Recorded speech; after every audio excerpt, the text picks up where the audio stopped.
We're just doing it.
Laura Brower. Yes, yes.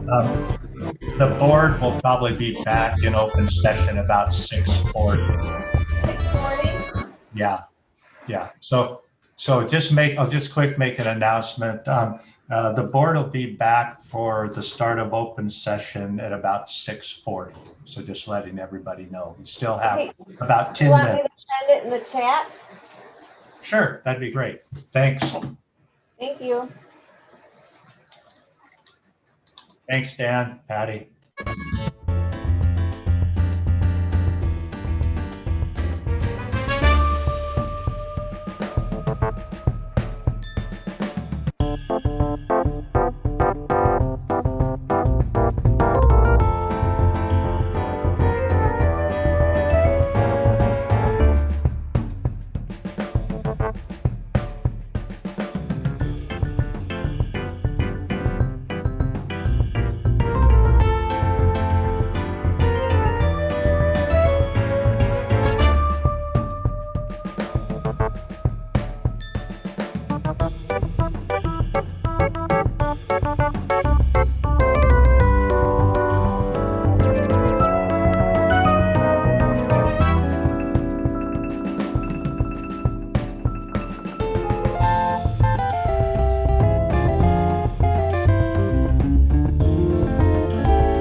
All right, good evening, everybody. It is 6:50 p.m. on Tuesday, January 19th, 2021, and we are reconvening in open session 20 minutes late. I apologize for that. I do have a report of action from closed session, and it was moved by Trustee Mantooth and seconded by Trustee McKay and carried on a 5-0 vote that the board reject the claim in the matter of Ayala versus the Ventura County Community College District. There was no other action taken. That will transition us to reconvene in open session, which we just did, which takes us to 3.02, Chancellor's recommendation of the agenda. Chancellor Gillespie. Thank you.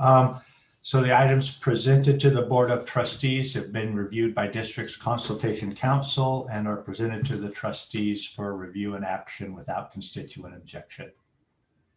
Great. And actually, I'm looking at my screen, just went full screen, and I want to make sure Trustee Mantooth is here, and Trustee Perez, I don't see either. I do see Trustee Gonzalez. Nice to see you. But I want to make sure we wait, make sure we have everybody on here. Let me go to screen 2. Yeah, I don't, you guys see Trustee Perez and Trustee Mantooth?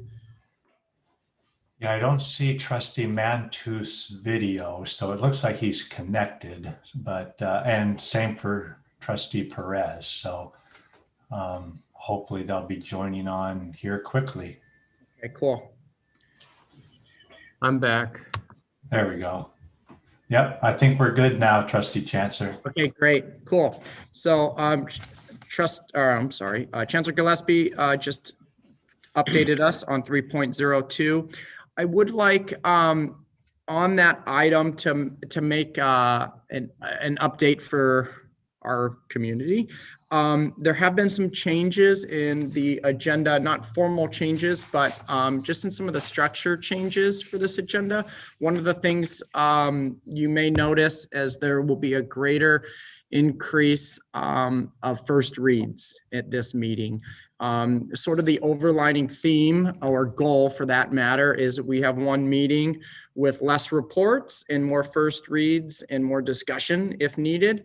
And then the next month's meeting will be, those first reads will transition into action items, and hopefully things will be able to be fleshed out, questions answered or heard, and we'll hopefully have time to have some reports at those meetings return. So just a structural change, and there'll be some other ones, but I don't want to jump ahead. We do have an item in regards to curfew and such, for lack of better words. Okay, cool. So that's going to take us to 3.03, changes to the agenda, which I do have that. Here we go. Where did that go? Here we go. Changes to the agenda. The agenda was revived with the following added item. Yes. 11.02, action to approve new and or revised courses and top code SAM changes to the Oxnard College. The revision falls within the Brown Act rules. The following item has been pulled from the agenda. Item 10.06, action to approve renewal extension of management contracts. And that, of course, will be returning shortly. Okay, I think we covered action or item 3.03. Which takes us to acknowledgement of new employees and recognition of Ventura County Community College District retirees. Chancellor Gillespie. Thank you. I'm really pleased to welcome the following new employees to the district. Under classified personnel, we have Melanie I practiced this, Waransing, Office Assistant, District Administrative Center, Janine Daly, HR Analyst at the DAC, and then full-time faculty, Allison Barton, Student Health Center Coordinator, Moorpark College, and then under management, James Zavas, Budget Director at the DAC. And then moving to retirees, but again, on behalf of the board, welcome to those new employees. And on the retiree side, we have Robert Balderrama, Ventura College Instructional Lab Tech in automotive, and his service began in 1979. He's been a key member of the automotive program there for many years. So congratulations on your retirement, Robert. Yes, I did some math and which I never do. It's dangerous, but 42 years, right? Yeah, it's a long time. Congratulations. Okay, 4.03, acknowledgement of guests and special recognitions. I believe we're skipping that one for tonight, correct? Okay. Yep, correct. Yeah. All right, 5.01, public comments. I do believe we have a public comment from Gilbert Downs, and that was emailed to the board clerk. So Chancellor Gillespie, are you reading that public comment? Laura will. Laura Brower, can you read that for everyone, please? Sure. This is from Gilbert Downs. Good evening, Chancellor and members of the board. I would like to express my disappointment with the removal of the verbal campus reports at trustee meetings. These reports allow the public to hear about the amazing things we are doing to help our students. I cannot begin to tell you how often I personally learned about innovative efforts on other campuses through these reports that I then sought to replicate or share on my own campus. For example, after learning about Ventura College's new veterinarian technician program through a campus report, I recommend it to an interested student who has since enrolled. Additionally, I know many classified staff who similarly learned of new projects and events that they were then able to share with their peers and community members. I respectfully ask that you reconsider the removal of the verbal campus reports. Okay, thank you very much, Ms. Brower. And in keeping with Brown Act, I won't make comments, but I would just inform the public that the reports are written and are attached to the agenda. So those updates are still alive and well. Okay, which is going to be a little bit different. We're diving right into academic and classified Senate president's consultations. So I will lead. Chair Cantor, I just wanted to double check to make sure there weren't any verbal public comments. Oh, good catch. Laura, do we have any? No. Oh, okay. All right. Sorry. Thanks, Josh. No need to apologize. Cool. Okay, so we have academic Senate president's consultation and Dr. Reese. Good evening, trustees. Just three quick items. 4.01, acknowledgement of new employees. Extend a warm welcome to Allison K. Spartan as the new student health coordinator. She's been with us in another capacity for quite some time, is already a member of the family, and had her full Senate Council experience today, which I'm sure was overwhelming, where she was ratified as the new member, a voting member. So that was exciting. 10.05, approval of sabbatical leaves. There are 12 faculty, including 4 Moorpark College faculty, that are eagerly awaiting approval of their sabbatical. So I thank you for your support and approval of these incredible professional development opportunities for faculty to better serve our students.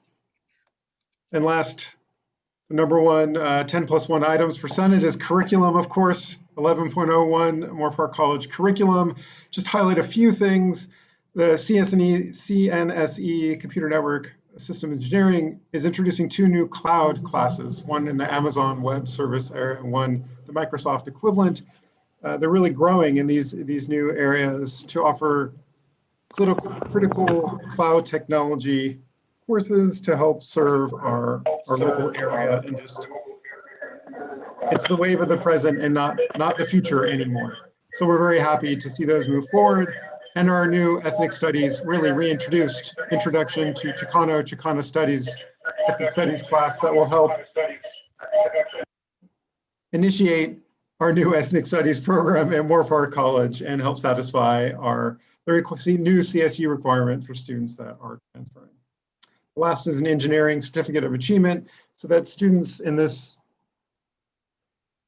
there's just so many classes for engineering, it's really hard to fit a degree in. They can have some evidence and markings on their transcripts that they've actually completed these certificates that will help move forward to other degrees and prepare them for internship opportunities.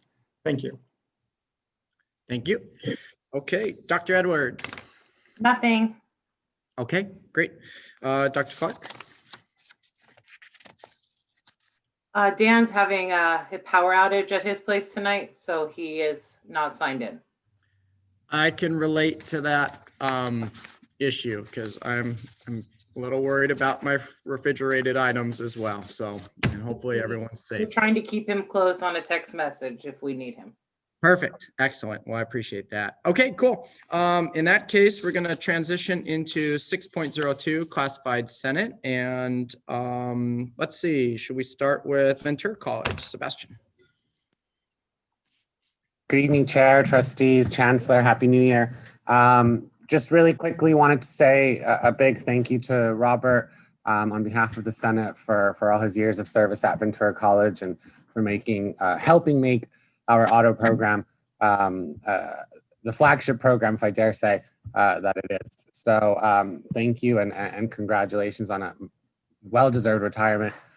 And then lastly, it just slipped my mind now which item number it was, but under human resources, I believe. Just wanted to thank the board and the district for continuing to work with our unions on finding ways to continue to support us during these challenging times. And I just wanted to express my gratitude for all the work that's being done there and encourage you to approve those items. So thank you. Excellent. Thank you very much. Amparo Medina. Good evening, Chair. I don't have anything at this time. Excellent. Okay. Thank you very much. Linda Resendez. Good evening, Chair. I have no items. Thank you. Okay. Excellent. Thank you very much. That's going to take us to student trustee Ashley Gonzalez. All right. Hello, everybody. Good Hello. evening. So I do have a couple things to bring to the board tonight. First things first is on December 8th, the BSU of Moore Park College brought to ASMC the Black Lives Matter resolution. It was deferred with little discussion for the first time. Then there was a survey that was sent out to the student body to see what their views were. And out of 836 votes, 645 were in agreement with the resolution and believe it should be passed, and 191 were not. There was a special meeting that was requested, and there was a lot of students that attended, and also SSCCC. It was finally passed after ASMC did include their perspectives and opinions on the resolution. And there was also a similar situation that occurred at the MC Academic Senate when they were presented the Black Lives Matter resolution the first time. There also has been brought to my attention that students were confused about the excused withdrawals, how they were non-refundable for the fall semester of 2020 and only for that spring of 2020. So there has been a little confusion there. And also the OC Foundation is now open for scholarships and grants. It did open up on the 15th and the deadline is March 1st at 3 p.m. But if you are part of the Fire Academy, your deadline is February 15th by 3 p.m. The only issue that a lot of students are having when it comes to the scholarship foundations at Oxnard College is the way that they are receiving funding, how they would have to present receipts in order to get a refund on any school supplies that they have purchased. And also I do have a question about 8.03, but I could wait till we get there in the agenda, or would you like me to ask now? I think we could wait till we get to 8 point, let's see, 8 point. Yeah, I think for sure we should wait for that one. So, Okay, yeah. and that's what I have. Thank you. Excellent. Thank you very much. Okay. All right. And then that takes us to 7.02 student reports. And that would be student reports from Moore Park, Oxnard, and Ventura, of course. Does Moore Park College have a student rep here? I believe he sent one in. Okay. As in the packet? I got mine by email, so. It was by email. It was got it. Okay, so we had a chance to review that. What about Oxnard and Ventura? don't know if we have students present at this time. Hello, it's Lorena Ortiz, Oxnard College president. How's everyone doing? Great. I The didn't only think thing we she have would to miss. well, what our associate student government is doing at Oxnard College is for this semester, we do have a bunch of events that we have planned, but our most important thing that we're going to be doing is doing videos in regards to events and bringing awareness due to the fact that it is COVID times. So that's what we're going to be working on. So you'll be seeing us a lot. If you guys want our autograph, let us know ahead of time. Thank you. Excellent. Okay, and that takes us to Ventura College. Any student reps from Ventura College tonight? Hi. Okay, sounds like we're ready to go to our first read, which is 8.01, which this could be a crowd pleaser, I have a feeling. Board Policy 2310, which is regular meetings of the board. And Chancellor Gillespie. Thank you. So this board policy is being brought forward to incorporate in a adjournment time of 10 p.m. for board meetings. You'll notice there the second paragraph, a beginning time of 5 p.m. and an adjournment at 10 p.m. Unless extended to a specific time is determined by a majority of the board. So I know Director Blair had worked up these revisions based on previous discussions, and they're now presented to the board for your review and consideration. Okay, I will open it up for, yeah, please, Vice Chair. Okay. The only thing I wanted to take out was the second line where it says will of the majority. I just think it needs to just say will of the board. We say majority later, and I don't want to keep leaning on that. I just want to be a board. Okay, I'm okay with that.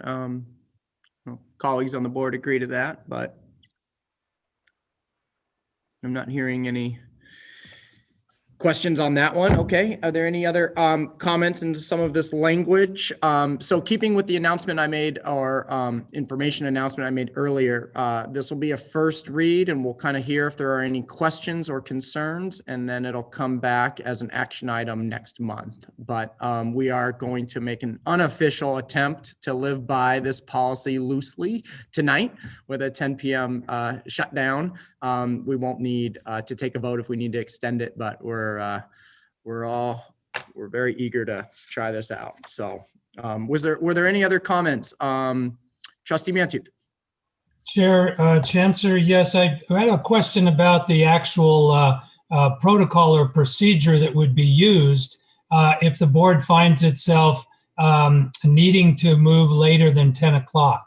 And an example I would give is there's a similar policy in place elsewhere where the board would need to actually vote on this a half hour before the deadline. So, and then identify how much longer you wanted to extend, as opposed to say at 9:59 calling for a vote to move forward. It might be worthwhile to consider some type of a procedure that the board would use to actually enact the extension. Okay, I think that makes a lot of sense. And I want to make sure I hear you right. It sounds like you're maybe leaning towards a 9:30 point in time to kind of ask if we want to do an extension past 10, and do we want to maybe look at like 30-minute increments? I believe one school district does that, like they go in 30-minute increments.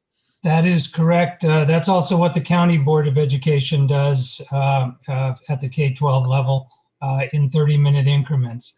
I guess the only other comment I would make is that it is not mandatory that the board stay until 10 o'clock, correct? That is a big affirmative on that one, correct. Thank you. Yeah. So, okay, Trustee Torres, Trustee Perez, Trustee Gonzalez, are there any other, did I skip anybody? Trustee McKay, are there any other comments or suggestions in this language? Now, just to look at that language trustee Mantu suggested. Yeah, we can incorporate into clarify the procedure according to what was stated. Yeah, either the County Board of Ed or Canal Valley. Yeah. Mhm. Here, Please, Trustee Torres. my only comment would be that as we're looking into the brevity of the meetings, that we don't do it at the cost of people not being able to, and even us being able to engage in a meaningful dialogue and those conversations, because there's richness to it. And so also as a board, I just encourage all of us as we're moving forward that we don't rush through a process just to be done early, but that we also have the dialogue, especially during these times that we're going to be looking into diversity, equity, inclusion, into anti-racism initiatives. There's a lot of things coming our way. And so, and I know we're looking at policies, and I only mention that because since we're going to be doing a lot of first reads, so a lot of the work used to be done at the committees. And if it was done at the committees, then it would make sense that we could discuss it and then go for a vote. But since we're going to have a lot of first reads for the first time, we may have a lot of really great, valuable conversations. So I just wanted to have the trustees keep in mind that we move forward, but knowing that coming our way are going to be very engaging conversations. And at times, I know that we're just looking at this, and if we, and then we can reconsider if we need to have, study sessions and presentations and other things coming our way. Okay. I would add to that, or I think we also maybe need a little bit of language that if there are unfinished items, it may require additional meetings, special meetings. So maybe some language in there that just to sort of reiterate. I know there is some language about special meetings and study sessions in there, discussion meetings, but sort of an effect of having a 10 p.m. cutoff. I think some language that there could be a need for additional meetings, specifically in the time of budgets and new policy or whatever, COVID for that matter. There's a lot of stuff on our plate.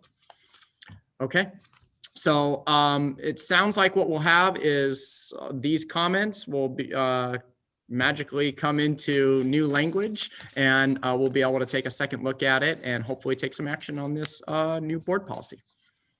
Chair?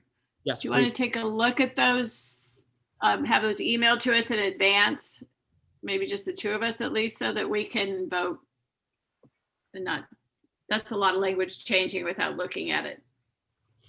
Yeah, I think that's a great idea. I think that makes a lot of sense. So, and I would imagine between this meeting and our next meeting, Chancellor Gillespie can kind of share some of that language in his one-on-one meetings with the trustees as well. So, perfect. Okay, thank you for the input and the conversation, trustees. That takes us to 8.02, update on student success plan, spring, fall adjustments. And this is an update discussion. So Chancellor Gillespie. Yes, thank you, Chair Chancellor. So there is a presentation in your board packet with information that summarizes a more detailed set of data that was sent to all trustees earlier. And just want to, we're far enough along in responding to the COVID-19 pandemic to really get a handle on how it's impacting our enrollments and what's it doing with regards to our student retention, student success, and withdrawals. So if we could go ahead and keep it up on slide number 2 there. Yeah, thank you. We've been dealing now and responding to the pandemic as our college system, our state and nation, coming on close to a year now. And the one thing that I really feel good about is what we've done as a district is we've really had a lot of creativity among our staff, among our faculty, in how we provide instruction, how we provide student support, and how we are supporting our employees in working remotely. And, we have had reductions in enrollment, and no one wants that to occur. And we'll talk a little bit about reasons why that's occurring. But because of the way in which our district has responded, we've been fortunate in really, I think, minimizing our loss of students, especially when we compare ourselves to what's occurring with the state national averages and even some of our surrounding community colleges. When we look at last spring units compared to this spring, both the units and head count, you'll notice that under units, the district as a whole for this spring compared to last spring, we have a 7.3% reduction in the number of units that students have registered for. With head count, we've had a reduction in only 5.3% compared to last spring. So it's good to see those numbers being what they are. You'll notice that all of the colleges have a decrease in the number of units being taken, with the least being at Moore Park, and then you'll see higher numbers for Oxnard and Ventura. Head count, Moore Park is actually up a little bit in head count, and you'll see the other two colleges being down in head count. But it does show that even though we've reduced less in head count than units, our students are registering for fewer units overall there because we have less of a head count reduction than a units reduction.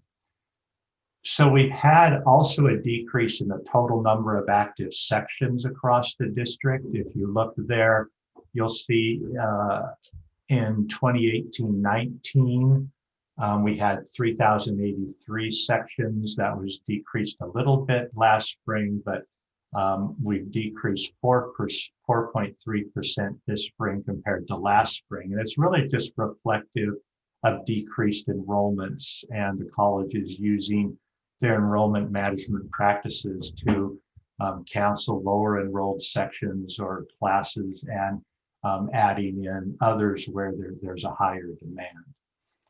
If move to the next slide, this just shows a 3-year comparison of retention, success, and withdrawals that have occurred at the different summer, fall, and spring terms. And want to really just emphasize a couple of the points, and that's mainly related to fall 19 all the way up to fall of 21, because that's where we can see we've now had the data completed for this past fall semester, so we can compare it to the previous 2 years. If you look at the very last line on this table, you'll see that the fall retention rate for the term just completed was 87%. That's compared to 86% in fall of 18-19 and 87% in fall of 19-20. And the retention is anyone that stays through the semester and gets any of the letter grades, a PNP or an EW there. When you look at success rate, and again, if we focus on fall there at the bottom, this past fall, it was 73%. The fall of 18-19, it was 74. Last fall, it was 75%. So there again, we're not seeing a strong increase or decrease in the success or retention rates. And success rates is a passing grade of C or better or a P. So again, that's really, I think, illustrative of the work being done by faculty, staff, administrators, or marketing and outreach folks to really work to keep students engaged in what's been a challenging time.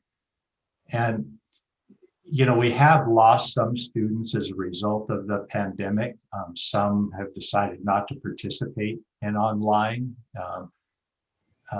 education. We have some that have needed to stop because of work, either take fewer classes or no classes, as well as family, childcare, and other responsibilities there. But we really want to continue to work and emphasize and support our students in being successful and accessing our classes and completing them. Real quick on withdrawals, if you look at the number of W and EW withdrawals last spring, it's the fourth number up from the right. They were 18,444. And if you look at the last fall, they were 12,245. That's the fifth line up. And then this fall at the bottom, we actually had fewer withdrawals, 11,939. So really a lot of the drop did occur last spring semester, where you do see the 18,000 in withdrawals. And what we do notice is that the students we do have now and are here seem to be working well in the online environment when you look at the retention and success rates that are there. So the challenge we have now is re-engaging with those that have dropped and really being responsive under these pandemic conditions to supporting the students that we have. If we could move to the next bit of information, this is just VCCD drops due to no payments, and these are class drops. It doesn't mean drops in students, because a student may drop one or two classes and still stay enrolled in three, and some students over enroll and then drop. But I do want to notice, if you look at the third line there, this spring semester, the number of drops 2 years ago was 9,838. Last year, 8,000, and this year, only 3,675. There was a task force that looked at modifying the drop for non-payment procedure that's being used, and that was implemented this spring. They've increased the length of time of the payment period. They also worked really hard on educating students about alternative payment methods and financial aid options. And this includes availability of some CARES Act assistance as well. Greg, I'm sorry to interrupt. I was wondering, would you like questions as you're presenting, or would you like us to wait till the end of your presentation? Probably, why don't you go ahead and ask now, because I think we're at a good place to take some, and then I'll continue on after that. Yeah. Okay. Thank you for the information. I know you were mentioning, for example, that there was looking into the dropout or the dropout rates due to no payments, or drops due to non-payments. Sorry, I'm figuring out how to say it. The 3,675, do we have percentages? What I mean by that is, if we have less students enrolled, it's natural that the dropout is going to be much less. So if we had more students enrolled in 2018, 2019 at spring, or more students enrolled 2019, 2020, it makes sense that the drop is going to be higher. And if we have less students enrolled, then it's natural to see a decrease. Do we have like a way to know, based on student enrollment and then the drop for non-payment, what that percentage looks like? Because I feel like that for me would be more indicative of where it looks like, which is the same for, which is the same in the prior slide, when we're looking into the withdrawal rates and the success and the retention. I know that we have less this fall, but at the same time, there's going to be less withdrawals because there's less students enrolled compared to other years. So I didn't know if that information was something that would be just provided to us, maybe if you knew it or later. Yeah, well, real quick with that, if you go back up to the second slide, there we go. So if you look, the decrease in the number of students is 5% from last spring to this spring. And, in the fall, we were in that, I think, 6% range or so. And if you go back down then to the fourth slide there, the difference there between 8,100 and 3,600 is about 4,500, and that's about a 50% reduction, which is a lot greater reduction compared to the 5% reduction in student numbers that we had, or a 6% reduction in student numbers. So you can calculate that out. And that'd be the same on the previous slide, the third one, where you could look at that information as well. So if you could go back up one more there. Any of those on the withdrawals, if you look at the fall, this year of 11,939 compared to the previous fall, 12,245. That's a small enough one that might be reflective of just the enrollment decline there. But under the drop payments, it's a much bigger decrease than just our drop in student enrollment. Okay. And, yeah. Any other trustees at this point have a question? Because I got a couple too. I thought Trustee Torres echoing again. I don't know how to fix this. Do you guys hear the echo or just me? Sounds Okay, good. then I'll live with it. Good now. I always thought that the grade for the success rate, at least like, is it A or B or just passing? No, the success rate is going up. Yeah, it's an A, B, or C grade or a P. And just so you know, this is data across the whole district. And with the data the colleges are using and we're looking at the district, and as trustees, you actually have links to these dashboards with the table that was sent to you. We can disaggregate this down by discipline. So you can go in and look at all of the biology classes at one of the colleges, and you can compare the success rate this fall compared to the previous two falls. Because I guess to Trustee Torres's point earlier is that are they succeeding with an A or a C? Yeah, that we haven't disaggregated all of that out that I'm aware of, but it can be. It can be. Yeah, I just think it's important to know over time if our GPAs are going steady or up or down. Sure. Yeah, no, that's a good point. And that's something that I know John Cooney, he's worked a lot on all of this data, as well as the college IE folks can look at, because we're trying to use the data as well to show what classes are the priority ones to move from online back to face-to-face because of what could be happening, which would be a shift in GPAs going down or a greater number of withdrawals. There's other classes where success rates are higher, withdrawals are down, and there's both ways. I mean, the average comes out to be the same, but when you look at individual disciplines, there's variation in there, and that's helpful for our planning and also knowing how we can better support our students and faculty. Greg, Yeah, just in thinking of how to spend that, kind of lump sum of extra help that we got, how do we help the students that need it? Greg, and since the work's going to be done, would you be able to also desegregate based on race, ethnicity, and gender, so we get a better view of how our students are performing in all of the disciplines with their grades and their race, ethnicity, and gender? And it gives us a good idea how our students are doing and how to provide the support. Yes, so that is all disaggregated by that. I mean, I was trying to give just a quick high-level overview here for the board right now as to how this spring compared to last spring and where we were at for fall, to kind of show that we do have a decrease, but we're grateful that it's not more.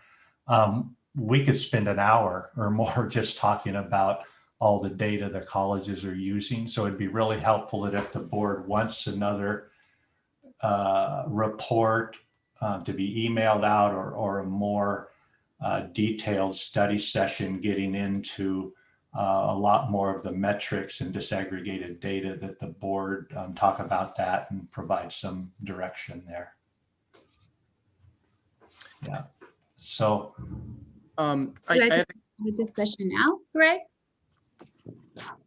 That'd be up to the chair. If it's a formal request for, a more detailed data report to come forward, then we could talk about the timing there. Yeah, why don't we get to that at the end of this report? I have a very quick couple questions. Let's see, it's the second slide. On the spring semester total active sections, I'm curious, has class size increased as well, like with students in the class, or has that stayed the same, gone down? It's gone down because we now have a limit on online classes of no more than 40. It used to be 55 or more. And the colleges, continued to run classes, some with enrollments of less than 15, because we do want to make sure we're continuing to offer classes students need to be completing certificates and degrees. Okay, thanks. Yeah, and again, if the board would like to know, actual average numbers, again, if the board would like that, again, we can provide it. Okay. And then on the two slides forward, the drops due to no payments, because we've heard this numerous times that we have a growing student population moving towards, we've always had a big part-time student population, but it seems with COVID that's increased. We have a larger group of students taking fewer courses. Do we have flexibility to provide with our foundations and then with financial aid more support to our part-time students? Because I know there were some restrictions, and I don't know the details, but I know there were some restrictions in the sense that students that were full-time, of course, had more opportunities to receive financial aid than part-time students. And in some cases, part-time students were excluded from some financial support. If more of our student populations or students are going towards a part-time load, do we have flexibility to support them financially at a greater percentage? There's some options in there to support part-time faculty or part-time students, and that is a relevant question here. Full-time students, and there's a trend to encourage students to go full-time because it shows if they're able to go full-time, they end up actually completing. It's harder for part-time students to complete. So the state promise dollars are actually limited to students that are full-time. And I believe some of the foundation scholarships or promise programs require them to be full-time. Some will accept part-time.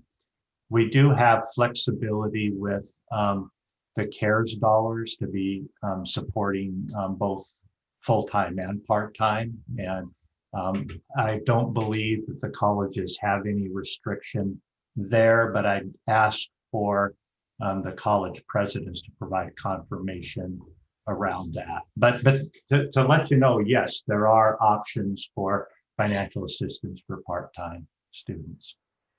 And they're eligible for all, the federal aid as well and other state aid. It's just the Promise program.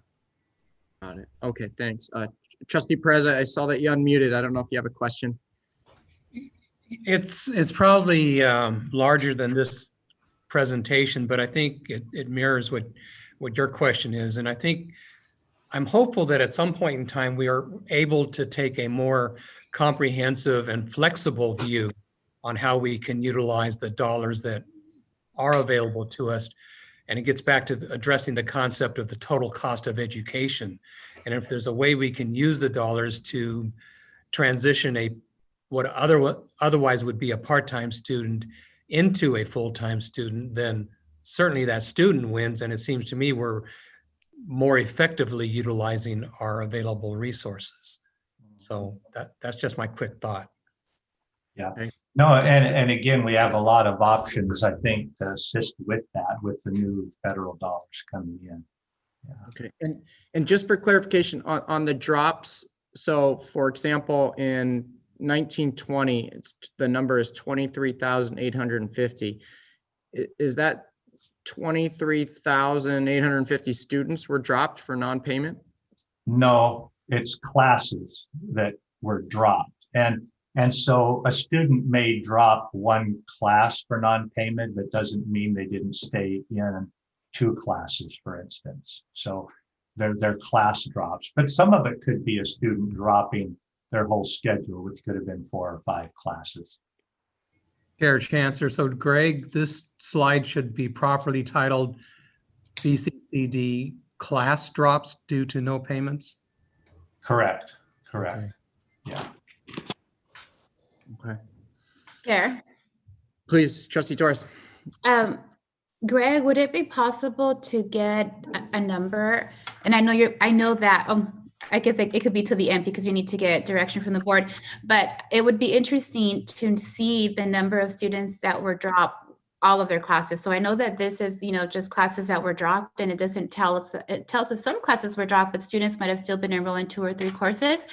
I would be interested in seeing the number of students who completely dropped all of their courses, because I think that would be really indicative of letting us know how many of our students completely dropped from college. So that would be helpful, and comparing it to the last 3 years.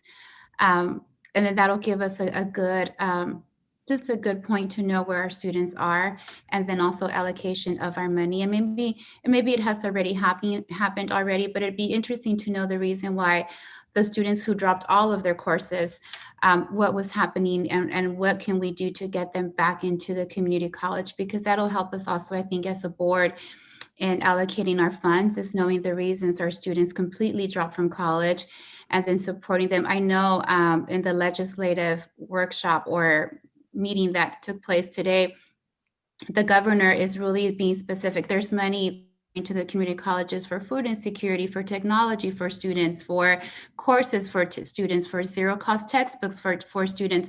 So it's very much outlined the supports for students. And so that'll be really helpful for future reports coming our way, and how the money that we're receiving for the district, how it's being allocated to tailor to the needs of our students. So that would be helpful. And we can discuss it at the end as a board if this is a direction we're going to go in, so that way you also have clarity of where to go with your staff. Yeah. And so I'll go ahead. Yes, thanks for that. And I'll go ahead and wrap up here by just a couple more quick comments, and then get on to any board discussion or other questions. So we move to the next slide there. These are the actions, and this was presented last month, that colleges have been taking to increase student access, success, and to support our employees. So this includes technology and internet support for remote instruction, so on, the tutoring and online support, computer lab access, office equipment supplies, the training, mentoring, design support, CARES Act funding for student expenses, and colleges for pandemic response, more mental health counseling, zero-cost textbooks, and even purchasing textbooks for classes. So the colleges have been doing this throughout the pandemic time. So the new $28 million that's coming in with the second federal stimulus package will be used by the colleges to continue and expand these, as well as look at some other ideas. Because as we look at fall, and I'll talk about fall kind of more in the next section, as we're looking at bringing more students back, we're still going to have to make some infrastructure changes to provide for the social distancing, have some plexiglass barriers and all of that. So there are going to be some costs on the infrastructure side that we'd like to share. But as we move to the next slide, this was also presented last month, and these are the other areas where the college is identified as enhancing current efforts, and it relates to those on the previous slide, other than I'll mention that there's more specifics around the online type of support software needed. There's a student peer mentor pilot program that can be funded, some shifting to late start, and also they're looking at how we better support synchronous and asynchronous methods. So, we'd be interested in any other ideas the board would want to have. And I would say, as I work with the college presidents, they're working with their college teams, we'll be able to identify how over the next year, we could see distributing and using that 28.4 million across these and other areas that the colleges are going to identify. Because a lot of our ideas do come up from that process of the dialogue that occurs in the college planning and work teams there that include all constituent reps. But I look forward to bringing back to the board lists and ways in which the colleges are going to be using that money over the next 12 months. And we do really want to use a lot to support students directly through the grants, because a number of them are having financial difficulties now, and that can really help us to boost our enrollments.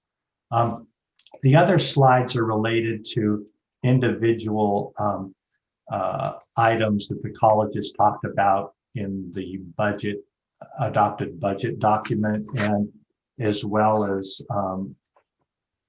overall district budget numbers. And that's there more just to give you information in preparation for your discussion next month, and isn't anything I need to go over in detail with you at this point. So I think I'd stop there and then just open it up for any questions, discussion, and it'd be helpful to obtain any direction on follow-up that would be helpful to the board here.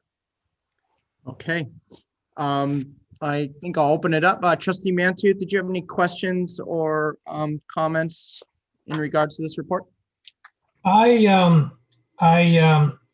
was hearing very clearly Trustee Torres' request to find out more data on students, say, that are English learners or students of poverty, that much like in the K-12 system, we have a weighted student formula where we're trying to use additional money for students that are at greater risk.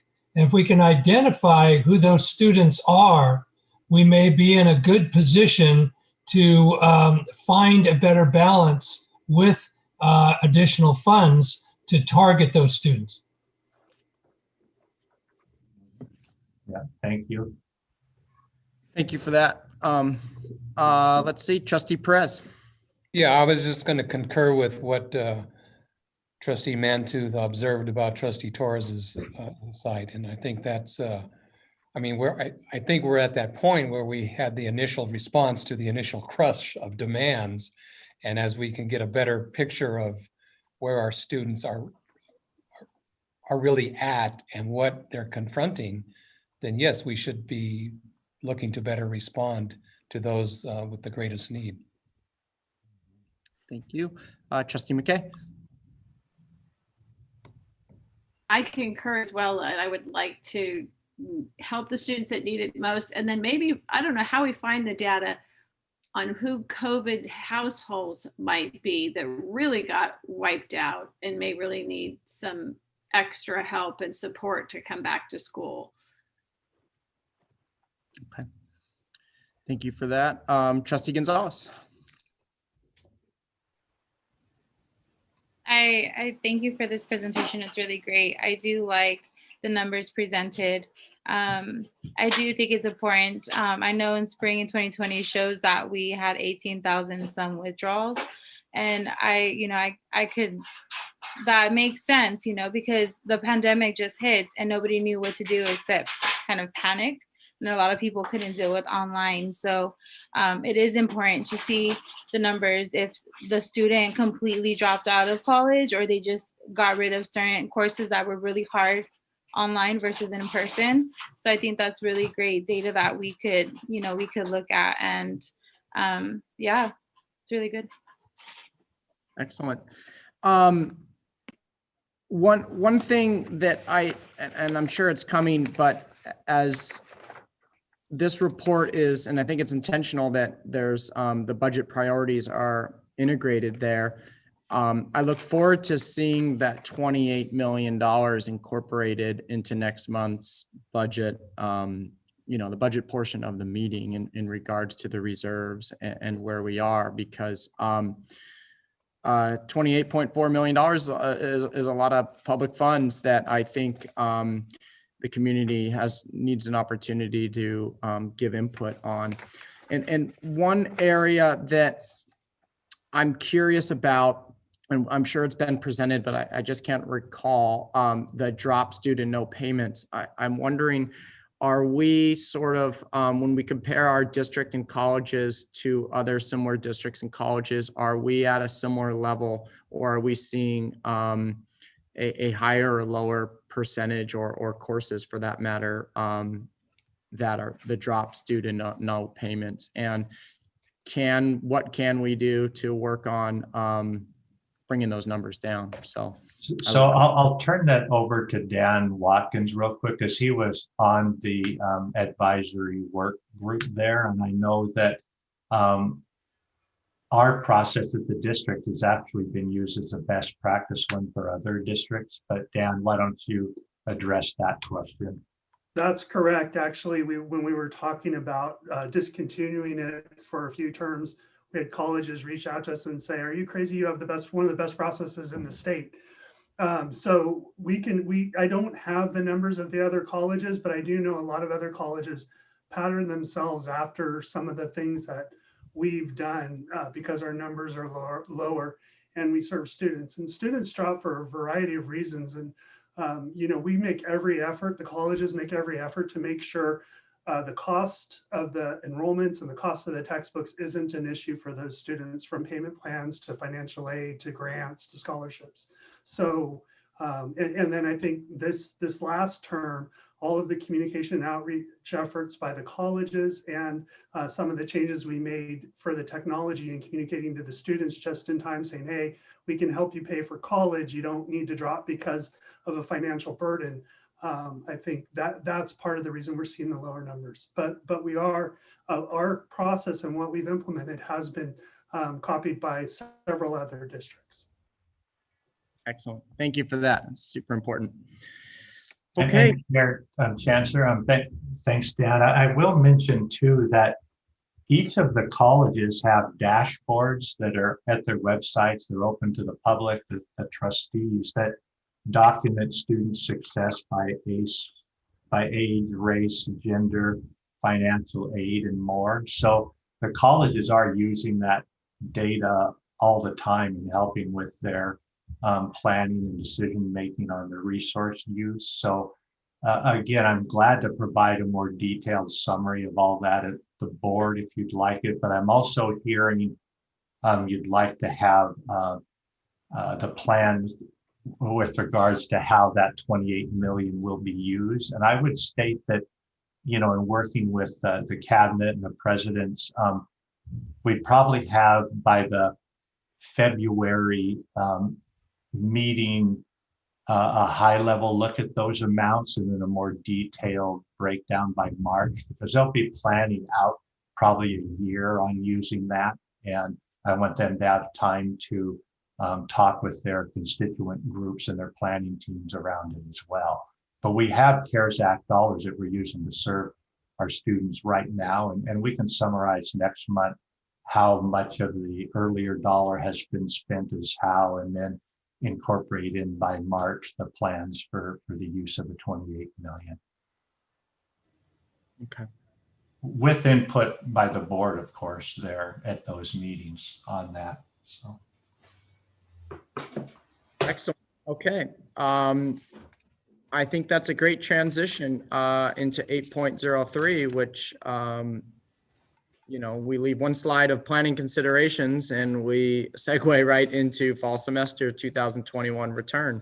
So, and I will share in my role as and alongside Vice Chair McKay as setting this agenda. There were numerous announcements made last month and this month from our partners in higher education at the UC level and at the state university level, state college university, that in their press releases and return to fall and to the return to in-class courses. So that kind of sparked some questions and an eagerness to hear our plan. I know this is the first step of that, but I'll turn it over to Chancellor Gillespie.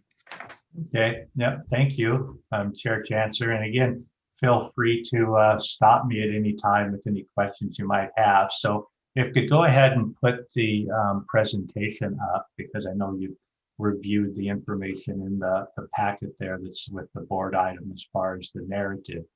So when we look at our fall 2021 return, I just wanted to summarize real quick our pandemic response, because again, we've been about a year in the pandemic response mode right now. And what we really are looking forward to in fall of 2021 is safely welcoming back an increased number of students and employees to all of our sites, the colleges and the district office. Throughout this past year, the pandemic response and planning has involved all constituent groups and the unions. Each of the colleges have their management and safety COVID response teams, and we bring all of that up into our district level meetings at cabinet and with our administrative group, district administrative group. All of our plans and decisions are made within the framework of looking at the ongoing assessment of guidelines, regulations, and orders. And I know that Trustee Mantooth in his current job that he'll be retiring from soon has been busy spending a lot of time just keeping track and up to date on the assessment of all of these different items we have to take into consideration.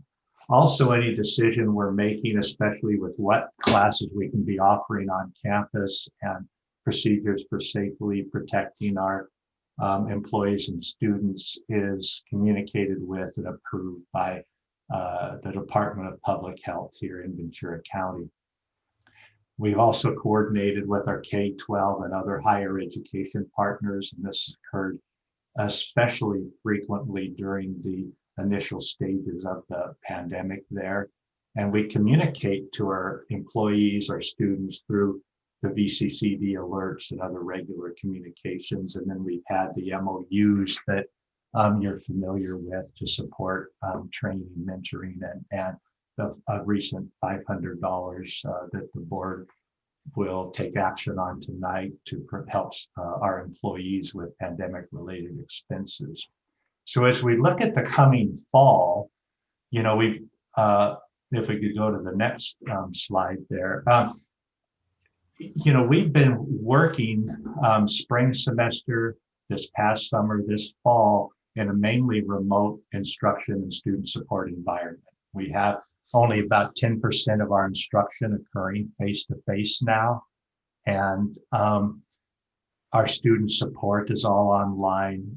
Only designated essential employees are on campus. And I want to take just a minute to think back to the information that was just presented. You know, we've had about a 6% decrease in our student enrollment through the pandemic. And that's with a shift to being 90% remote. And again, I can't emphasize enough just the appreciation for all the folks that are doing the work to really continue to create an environment where our employees can keep doing their jobs. I mean, our colleges are running.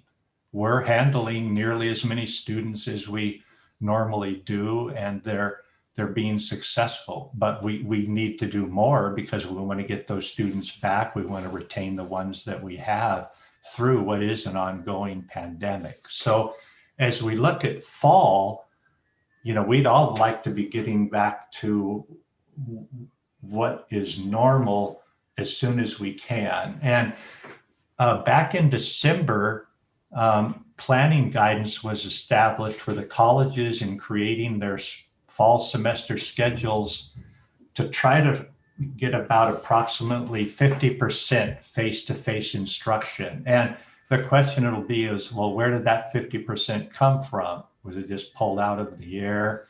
Who decided it? And really it was a collaborative process. So again, we have the weekly cabinet meetings. We were meeting more frequently than that for quite a bit of the time. And the college planning teams were asked, just, you know, with the pandemic situation we have, vaccines on the horizon or out, and knowing that logistically you're still probably going to have to use masks, social distance, disinfect, what number of students could you handle? What percent of your schedule could you realistically handle for fall semester? And, you know, the feedback from the colleges varied a little bit. One was thinking they could be close to 70% face-to-face, one about 50%, one 40%. So we talked about the logistical challenges, the pre-screening, knowing that we may need to limit classrooms that hold 40 or 50 students to, you know, 16 students and so on, doing more hybrid. And the 50% number came up as a reasonable planning point for us to use, because the schedule is being finalized now for fall. But within that fall schedule, they've also built in the flexibility to where if we have to have more online, we can shift from the synchronous on face-to-face to a synchronous online. If we can add and change some online back to face-to-face, we'll be able to expand in the positive direction as well. You know, a key thing with this is the vaccinations and getting vaccines out for all of our employees and, you know, students getting vaccinated. You know, fall semester is likely a transition. I think when you look at what CSU and the UCs have stated that they're opening back up in the fall, they also have the caveats that there may be adjustments as they get there, but we all want to open up back more in the fall. I mean, we can state, you know, we're opening online classes in the or face-to-face classes in the fall as well, but it won't be that full schedule we've normally had. Our colleges previously have had around 20-25% of their classes online, and things will look different post-COVID. I mean, we need to look at what's really worked well during our response to COVID and build upon that. We will have more online. That'll be the new normal. The amount is, what will that percentage be? The legislature's already talking about requiring the colleges, our community colleges, to offer 10% more online classes than we used to. Now, we don't support them legislating that to us, but it does show that online does help with access. And we knew before COVID that our online classes were often the first ones to fill. So how do we kind of create the best of a new normal moving forward? And that's what we'll start transitioning to in the fall. So January, you know, the schedule's been established. It'll be active soon if it's not already. Registration will begin in April for fall, and then fall semester begins in 2021. So that's how we set the schedule for now, with this approximate 50%, knowing that there's adjustments there. And I'll be using Consultation Council as a main planning group across the district for the rest of this spring, because that has all our constituent groups as we talk about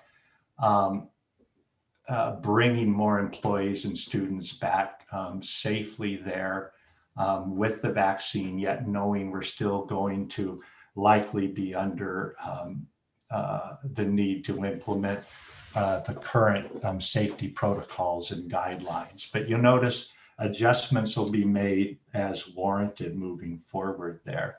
And then to kind of go to the last slide, planning factors. Again, we have our operational guidelines. We'll continue to monitor the different orders.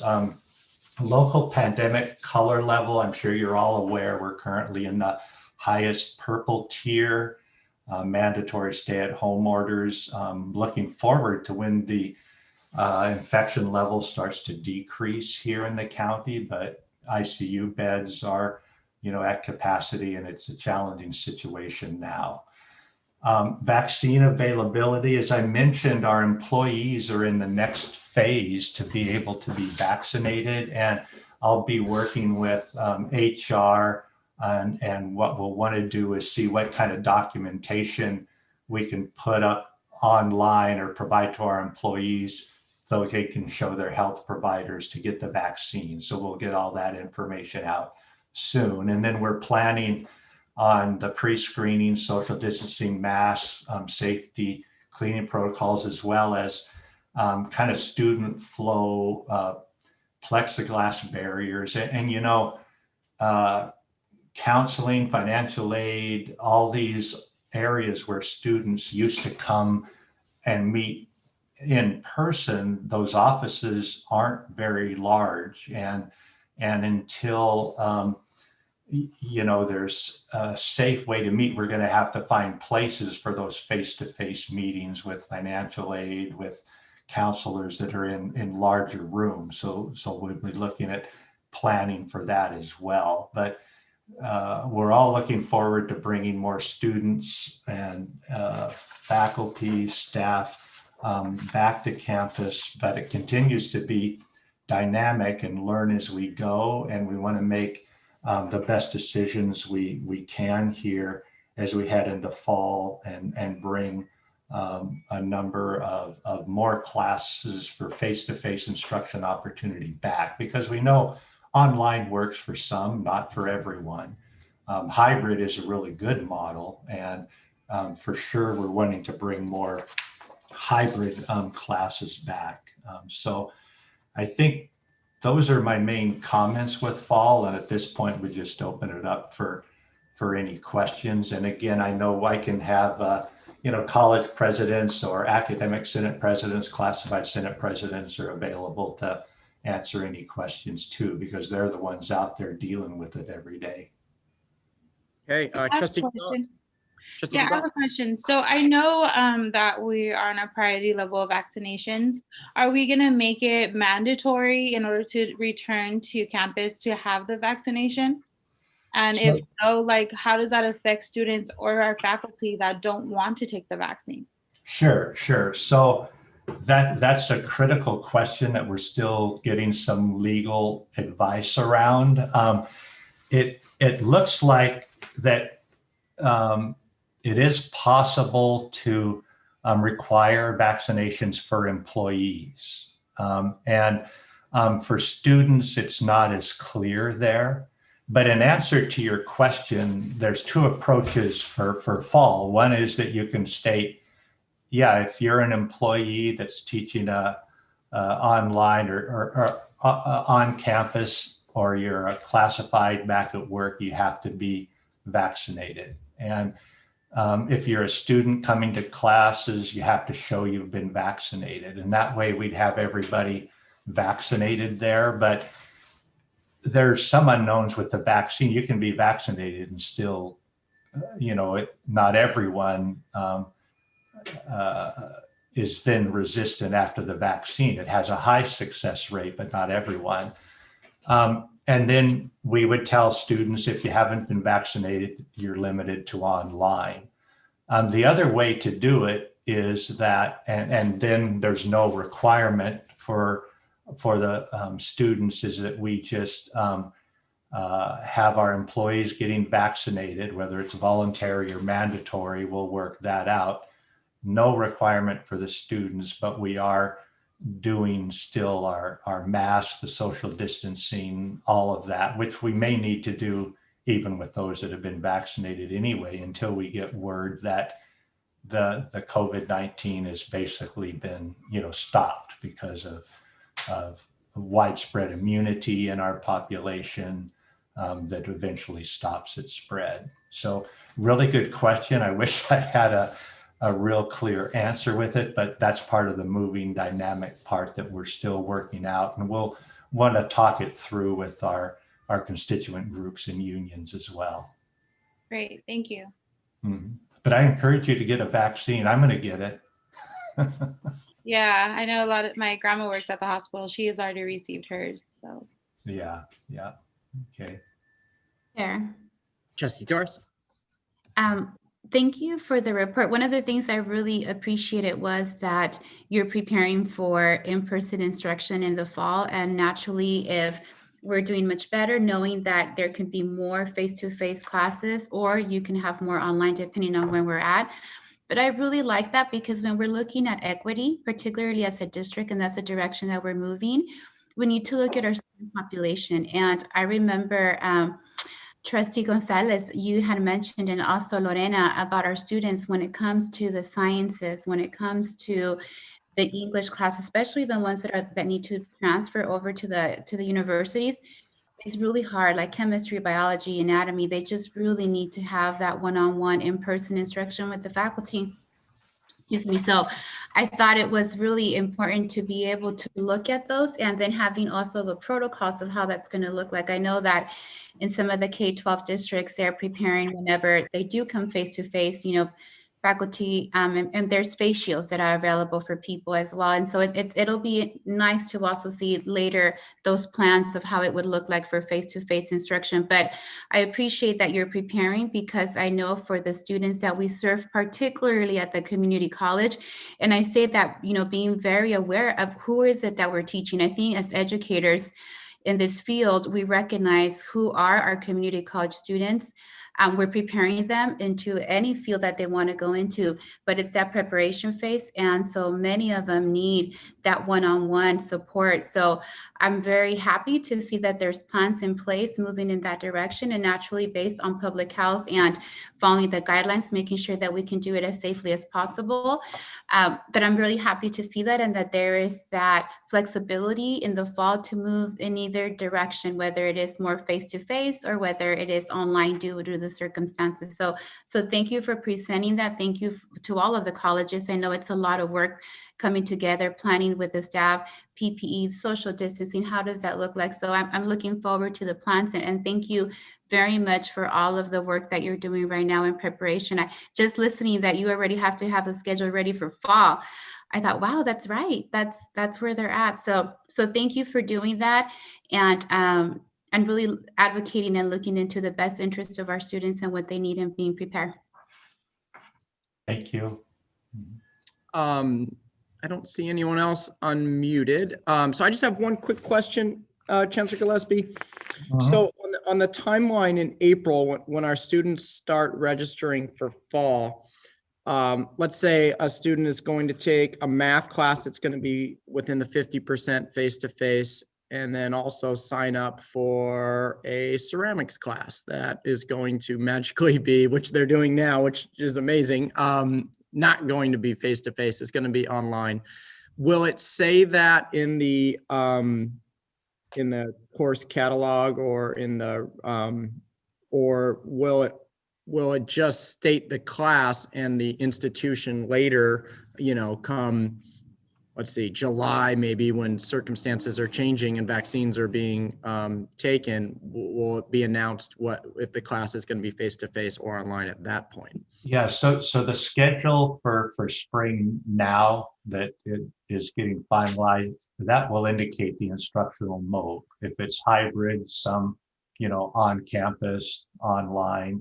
If it's all face-to-face or online, that'll be indicated. And there'll also be a statement there, whether it's with each course or each page, I'm not sure. The college presidents will have the details, but there'll be a statement stating that the instructional mode may change depending upon pandemic conditions, so that they know there's some flexibility there. So, our goal would be that we could continue to increase the amount of face-to-face, but we'd have to communicate to students we may need to pare down as well. So that there'll be a notice in there about that. Okay. I mean, let's say, for example, at Ventura College, and I'm just throwing numbers out there, if there's 200 math courses out, is there a way that students will be able to kind of select if they know they want to take it online, pandemic or no pandemic, they just know that that's the modality that works for them, that there can be, a percentage, let's say it were 20 courses out of the 200 that would say, locked in to be online. And then the other 180 could, if 50% of those are going to be online, but students would also know that, hey, if conditions improve, they could quickly and easily be transitioned to face-to-face. Sure. I believe that in our planning, it was established to where if one is set to be online, it'll be online in the schedule. If something is set to be, the on-site or face-to-face, then there's the notice that could move to online for a period depending upon pandemic conditions. So maybe it would shift to online and then to go back to meeting when it gets better. But I would turn it over to maybe one of the college presidents. I'll just start with maybe, I see, Luis just wanted to clarify that on the planning side, and we could have Julius or Kim chime in, but I think that's what we agreed to. Okay. Yeah, I concur with what you just said, Chancellor Gillespie. I was of the college presidents. I was the one more aggressive in terms of projecting how many of our classes would be back on site, partially because it's easier for a student who signs up for an on-site class to pivot to an online class than it is in many instances the other way around. But what you said is correct, that the classes that are offered on-site would only be converted to online if conditions worsen or they turn out to be less favorable than we anticipate. But the opposite is quite a bit less true. So if the class is listed as online, it's much more unlikely that that class is going to be converted to an on-site class. So it's not an absolute guarantee in either direction, but that's our best call. Okay, but if that's the case, thanks for the clarification. If we state that 50% of our courses are going to be face-to-face, the other 50% will be online, we won't have the flexibility if conditions improve. If what I'm hearing to drastically go to 90% face-to-face. I think that's right. I think that's, you sort of have some constraints in terms of how much you can pivot effectively without being unfair to students. And so there would be some constraints on that. But I purposely chose words that are not quite so emphatic or unequivocal, because in some instances, I think, so among the college presidents, those that were more conservative about how many classes they want to bring back on site or where they project the vaccine to be, it will be more difficult to convert an online class to face-to-face. So it's kind of an educated guess, but you're right. It does create its own constraints in terms of how much to pivot. Okay, and my concern is if our, and I don't want to project that I see this happening, but I guess my concern is if our educational partners at the higher ed, Cal State, the UCs, and then our education partners in K-12, if conditions drastically improve and they're hovering around a pre-COVID percentage of face-to-face, and we kind of lock ourselves into a 50%, that's going to be a challenge to sort of on the accountability piece to share with the community. So I, as one trustee, and just would advocate not to lock in, or to do everything we can not to lock into a percentage of 50-50 if hopefully, knock on wood, conditions drastically improve. As I'm hearing, it's difficult to go from an online course to a face-to-face versus the other way around. So. I agree with you, and I would add to that the reason why enrollments are so low is because students do not want to sign up for all online instruction for the most part, and it's discouraged them, and they're waiting to see how many colleges and universities and classes are going to be back face-to-face so they can start to come back. And I want to send a positive, encouraging message. But the chancellor, in his wisdom, set a target of roughly 50%, but without a really tight constraint. He's allowed the colleges to to have some variance based upon our programs, our curriculum, what we see as the conditions on the ground. Okay, Dr. Hoffmans, thank you for waiting patiently. No, it's not really. I've raised my hand too many times. Sorry. Just to add to what Luis was saying is that students through the scheduled classes are informed regarding how their class will be offered, and we cannot deviate from that. And so what we do is in a narrative portion, we'll put, depending on the pandemic situation, as cases may rise or fall, your class may be more or less online. But if it is completely online in the beginning and it doesn't have that qualifier, it will continue to be online. Where our maneuverability is or can be and will be probably is in our late start classes, because I'm hoping that as the conditions improve in our county, that we will see that we can add late starts and make them more face-to-face. Okay, thanks. And I would like to add that when, this hasn't been communicated out as far as in outreach or through marketing and other communications. So once our schedule goes out, we'll want to be excited about the message that we're offering more face-to-face classes. Check out our schedules, come back to campus. So, but we had to do our planning with the best way that we could to make sure that we're in a good position to handle what we can do safely as well. With the CSUCIs, the UCs and others, I'm not sure what their proportion of online to face-to-face will be. I mean, they're desperate to get their resident students back because they need to be filling their on-campus housing and things like that, but they could still be offering a lot online. And that's something we can look to find out because I'm not sure. Okay. Any other questions, comments from the trustees? Oh, okay. Oh, Trustee Perez. Yeah, sorry. This discussion just points out to me that this is where the job can be really, really complex and really challenging in coming up with the best response in our role of providing direction or insight. Because the other systems may have their own factors or pressures or outlook that's driving their decisions. And I think, and part of what I'm going to say is based on personal experience of people that I know, family, extended family, friends, neighbors, the community that are, affected by the pandemic to the extent that people have lost their lives. And the one piece of information I highlighted in this agenda item was at the bottom of page 55. And with all that's been said and all that's been presented, and it's been great work, its current pandemic conditions are escalating.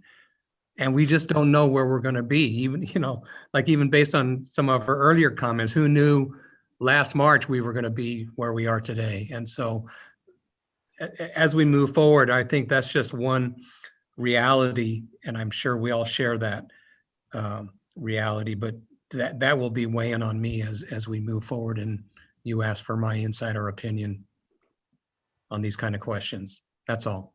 I just felt it was important to say. Okay, great.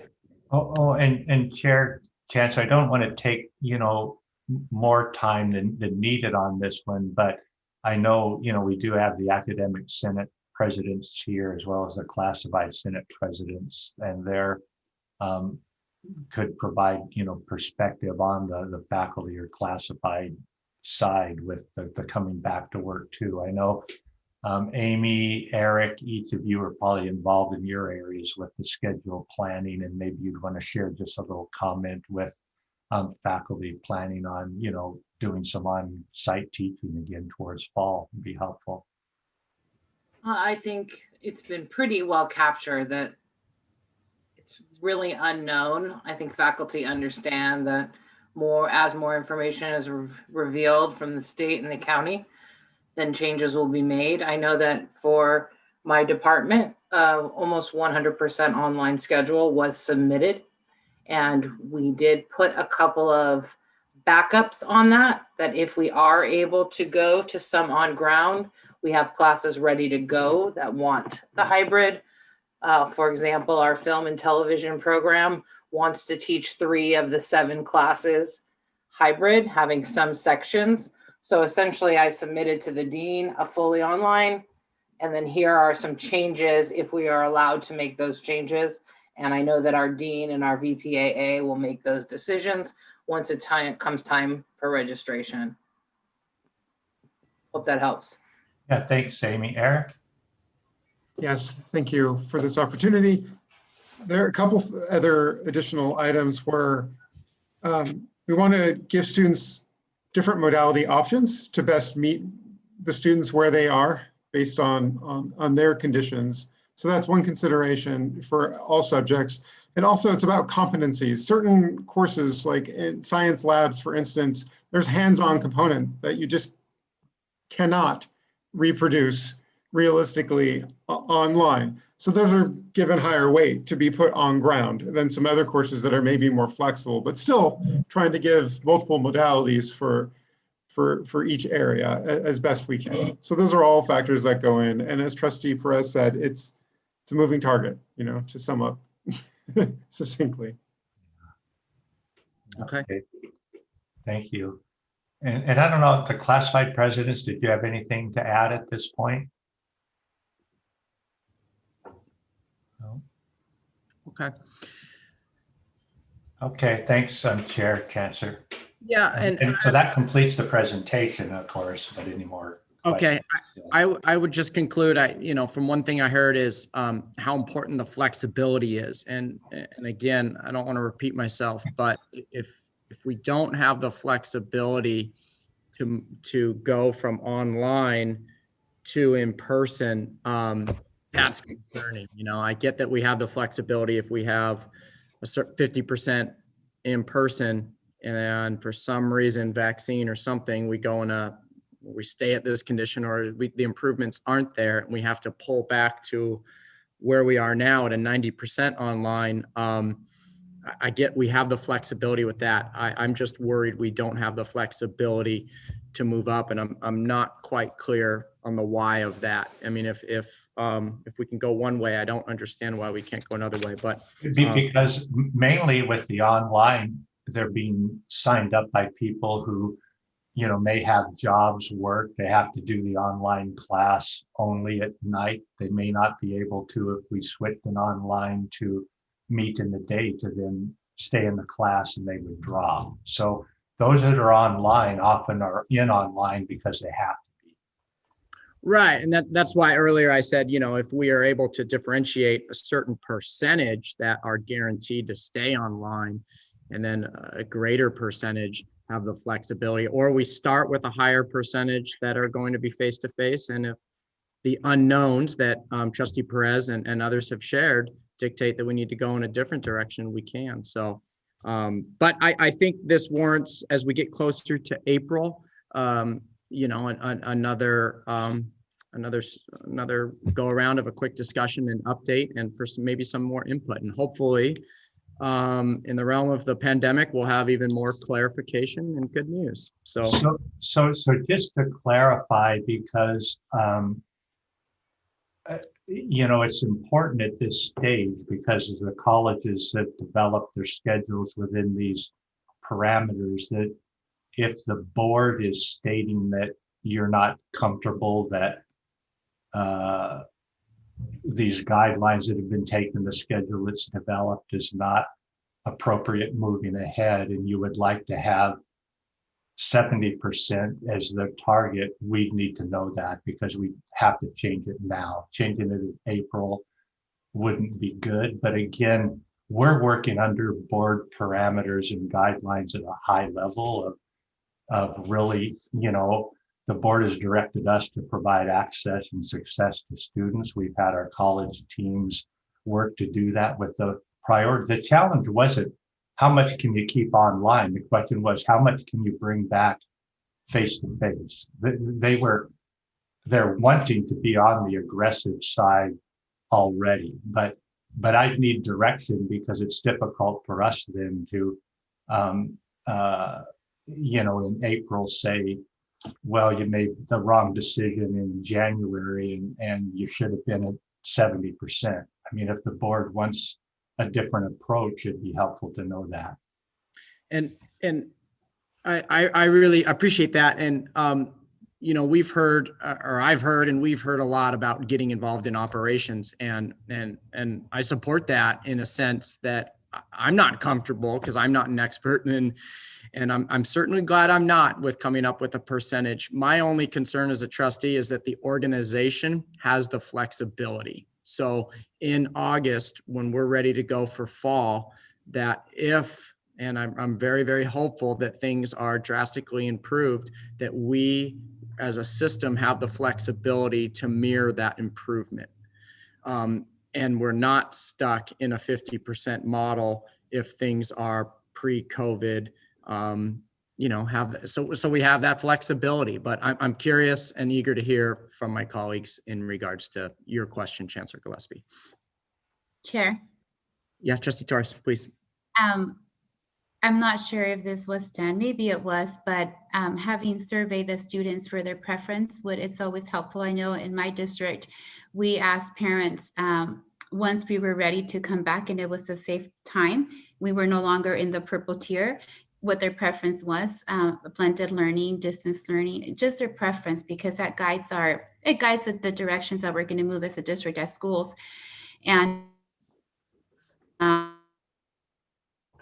as well as and share their thoughts. I don't know if that was done for our district, and maybe it was, but I know that that was very valuable because it allowed us to really plan and organize based on the needs of our stakeholders, particularly in this case for our students. What do our students want? Do our students want to come face to face? Do our students want to be online?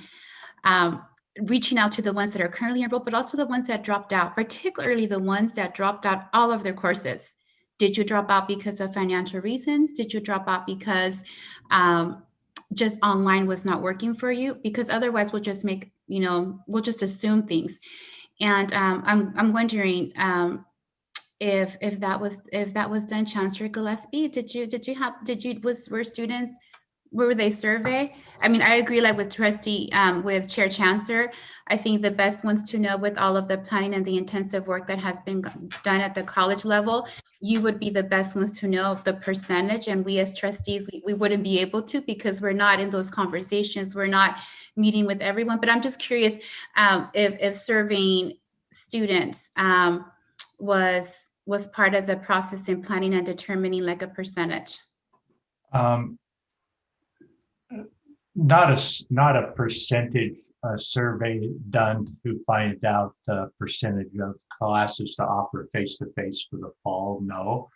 But I know we've been surveying students, both the state level and all of the colleges through the pandemic, just with regards to preferences.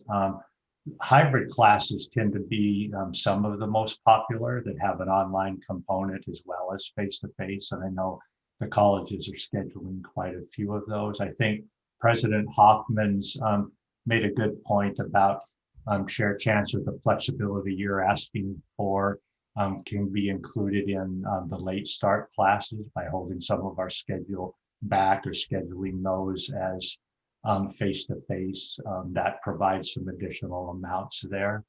But I'm feel good about the discussions that occurred at the colleges, the input that we all discussed together at the district level and coming up with this approach for fall.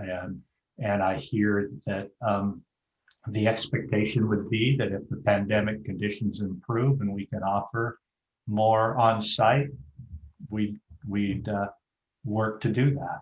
So depending upon, you know, the resources that are there. But I think we're fortunate to have the new round of federal stimulus dollars to help us in preparing for bringing as many students as we can back on site in the fall. Okay, I see a couple hands. I also got a message that we're up for a break too. So Amparo, you had a hand up, and then President Sokanu, you had your hand up as well. So, and then I'll open it back up to trustees, and then we'll take a break. I did. Thank you, Chair. I just wanted to add, when you called on the classified Senate president, so it's not that there's, I guess, no input from classified. The thing is, it doesn't fall within purview of classified Senate. It's a union issue. I was kind of waiting for Maria to jump in, but she's been having spotty internet, so I know she's not online. She's only able to watch. So I just wanted to let you know that it's not that there's not classified, I guess, concerns, but the working conditions and return to work would fall under the union purview. Okay. Yeah, thanks, Amparo. And for Moorpark College, we did survey students the latter half of the fall semester just to get a sense of what their preferences might be. And majority of our students, as Chancellor Gillespie mentioned, are interested in the hybrid model. Majority of our students do not want to take all their classes online. They're very explicit about that, but they're also conscious and concerned about the context in which they'll be taking classes on ground. So when we presented to them the option of taking classes on ground, if the vaccine is fully disseminated across the students and the staff, the majority of those students wanted to come back on ground and take that if the vaccines were available and everybody was vaccinated. We asked the same questions of faculty, and faculty had the similar response. If the students will be vaccinated and will be vaccinated, they do want to come back on campus and deliver instruction. So we've asked our students and we've asked our faculty, and we've also asked our professionals, our classified professionals, whether or not they do want to come back on campus. And folks do want to come back on campus, but they want to be sure it's safe. They want to be sure that they are safe and the students are safe. Thank you for that. Okay. All right. Any of the other trustees anything to add before we go to a break? I don't see anyone unmiking themselves or unmuting themselves. Okay. Well, I think it was a good conversation, and I think flexibility is the key word there. So with that, let's see, the clock in the boardroom says 8:33. How about we come back at 8:40?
All right. Well, right on time. Thanks, everybody. Appreciate that. We're back in session, and thank you for the conversations. We're ready to go to 8.04, which I believe we don't have to take any action because we're all here, correct? Correct. All right. Great. Okay. Oh, I'm on. My volume's off here. Hold on. There we go. Okay. That takes us to 9.01, update on governor's initial January budget proposal for fiscal year 21-22. Mhm. And that'll be Vice Chancellor El Patal taking it from here. Good evening, trustees.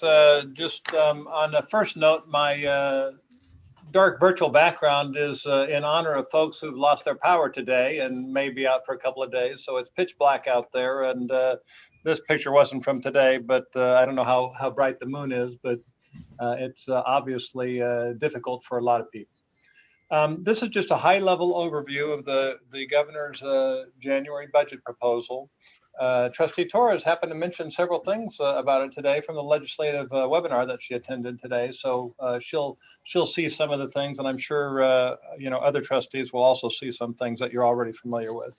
But why don't we advance to the next page, please? This is just a reminder of the state budget timeline. So January 10th is the release of the upcoming budget, and then there's a lot of things that happen after that. I would like to make a comment that, as you will recall, this year, for the first time, the year that we're in right now, the tentative budget, which is due June 15th, was extended to July, and then the adopted budget was extended to October. And audits from the year used to be by December 31st, as is stated in this particular slide. And that was extended, I think it's coming in February or March to the board. So those extensions in the governor's January proposal are gone. So we're back to normal. So this timeline, relates to the budget for this year. So I just thought I would mention that if you hadn't heard that. Next slide, please. So this is it's a good budget. It's not a fantastic budget, but it's a good budget. It's a great budget, if you think about how bad it could have been, given what we knew 10 months ago and how things have changed. But let me just go over a couple of key points of the budget.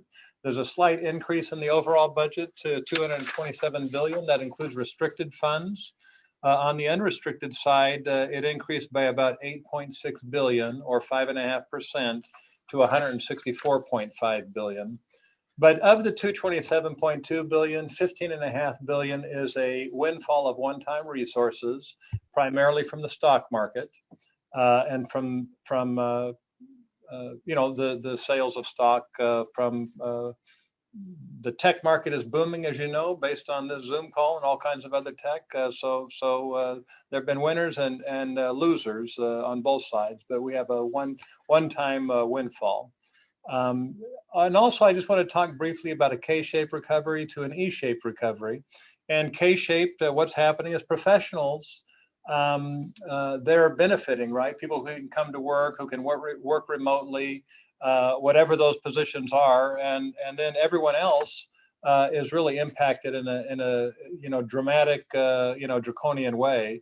So we're hoping for an E-shaped recovery where the governor is putting money for education, for equity, as was mentioned always from the board, and also to help people the economic hurt that they have experienced. So there's quite a lot of money going into those things.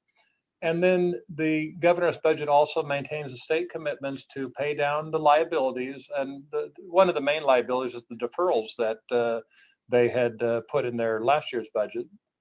Also to maintain the state's reserves, rainy day funds, et cetera. And then there's a lot of increase of spending in one-time initiatives and also a big many dollars to address urgent economic needs as a result of the pandemic. So this particular slide is just the overall issue that this budget addresses in these key areas. Next slide, please. So the $15.5 billion windfall, you can see the dark shaded lines are the one-time dollars, and the light gray shade is ongoing. And so you can see the different programs, but it's obvious that except for health and behavioral health, most of it is in one-time dollars. It's not ongoing funds. So that's just indicative of this particular budget, at least at the stage that it's at now. Next slide, please. So the windfall is the vertical dark gray bar, the first bar that shows the general fund windfall and where we're at. But once those one-time dollars is spent, the governor's is projecting a general fund operating deficit, which carries out till the year 24-25. I will mention we have a hold harmless still for our total computational revenue through the student-centered funding formula through 23-24. And even though it's a hold harmless with air quotes, there certainly is always a possibility of deficit funding, so they can give us the hold harmless, but then take it away, out of our other, hip pocket. But this is just the nature of where we're at. And so while it's a good budget, the windfall was certainly unexpected by I think everybody. But it looks like the storm is still brewing on the horizon. Next slide, please. And then this is just a quick slide on the deferrals and the buy down of deferrals, because that's what the majority of the one-time dollars is going to do. This shows K-12, community college, and the total. But if you go to the next slide, we'll just talk about community colleges for a second. So, excuse me. So for 2021, there was almost $1.5 billion of deferrals. And this budget, the governor's January budget, projects to repay those deferrals. But the deferrals still are going to happen. So the repayment isn't going to happen until the next budget year, right? In this budget. So our deferrals actually begin in February. They begin next month. And but paying down the deferrals with this one-time windfall will get it down from 1.453 billion in deferrals down to 326 million. So that's great. I mean, we're all happy about that, but it doesn't mean we're out of the woods. So if you go to the next slide. I'll just, this is, I think, a little better to understand the deferrals. I've seen many different slides, some better than others, but this slide, if you can read it, shows that in February, so on the left side of the chart, there's, now this is before the payoff, okay? So this is an old slide, a little bit old slide, but there's $253 million for the system going to be deferred in February. And that's going to be repaid in November. So there's a long repayment period before we get that money that's deferred next month. And then in March, there's going to be more deferrals, and then that's going to be repaid in October. And you can see how that goes. But the bottom line is these numbers are going to be adjusted slightly based on the original 1.45 billion and that. But still, there are going to be deferrals. I will mention I don't have a slide for it, but the board will recall you passed some legal documents for a potential one-year borrowing, short-term borrowing for a tax revenue anticipation note. We're still going through that process. It's my instinct that we probably will not be, proceeding with that based on our reserves and our, fiscal standing. But I don't have a definitive answer for you yet on that, but we're still, working through that process with our cash flows. Next slide, please.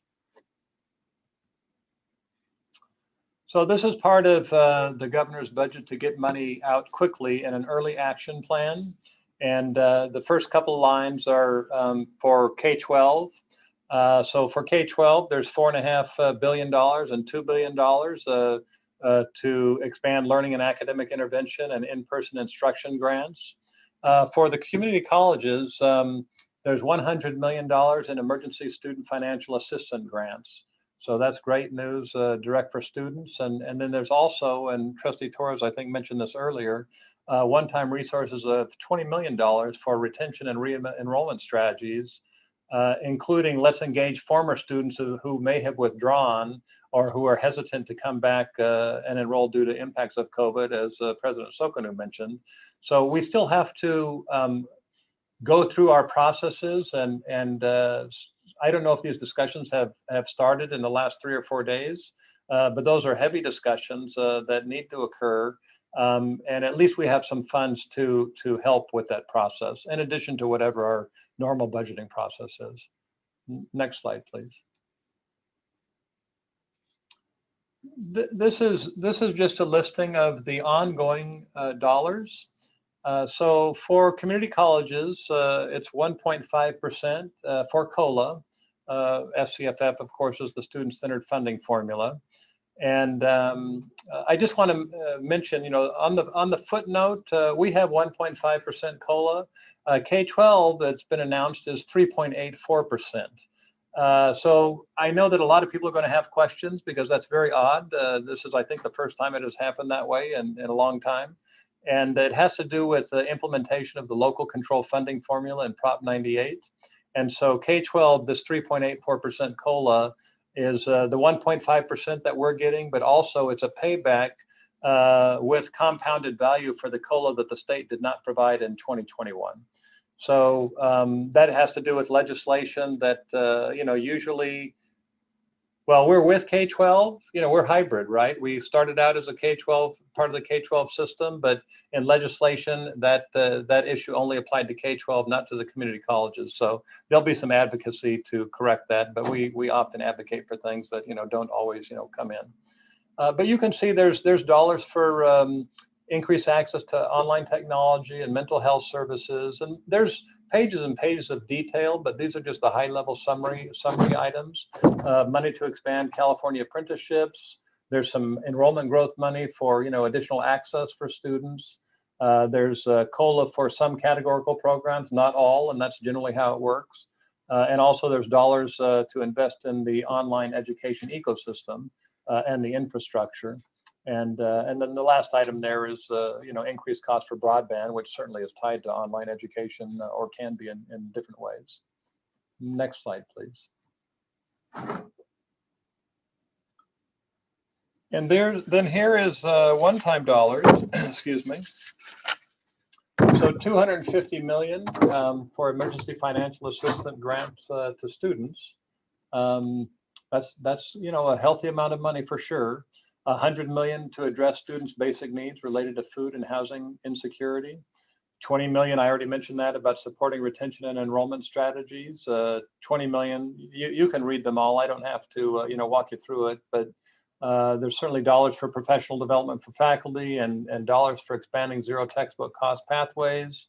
Also, one of the issues with dual enrollment is we need to decide when we have these dual enrollment MOUs is who provides the textbooks, how are the textbooks paid for? So there's money here for that, and then also money to implement AB 1460 and anti-racism issues. That's initiatives, excuse me, that's 600,000. So these are all one-time dollars. It's going to require a lot of planning.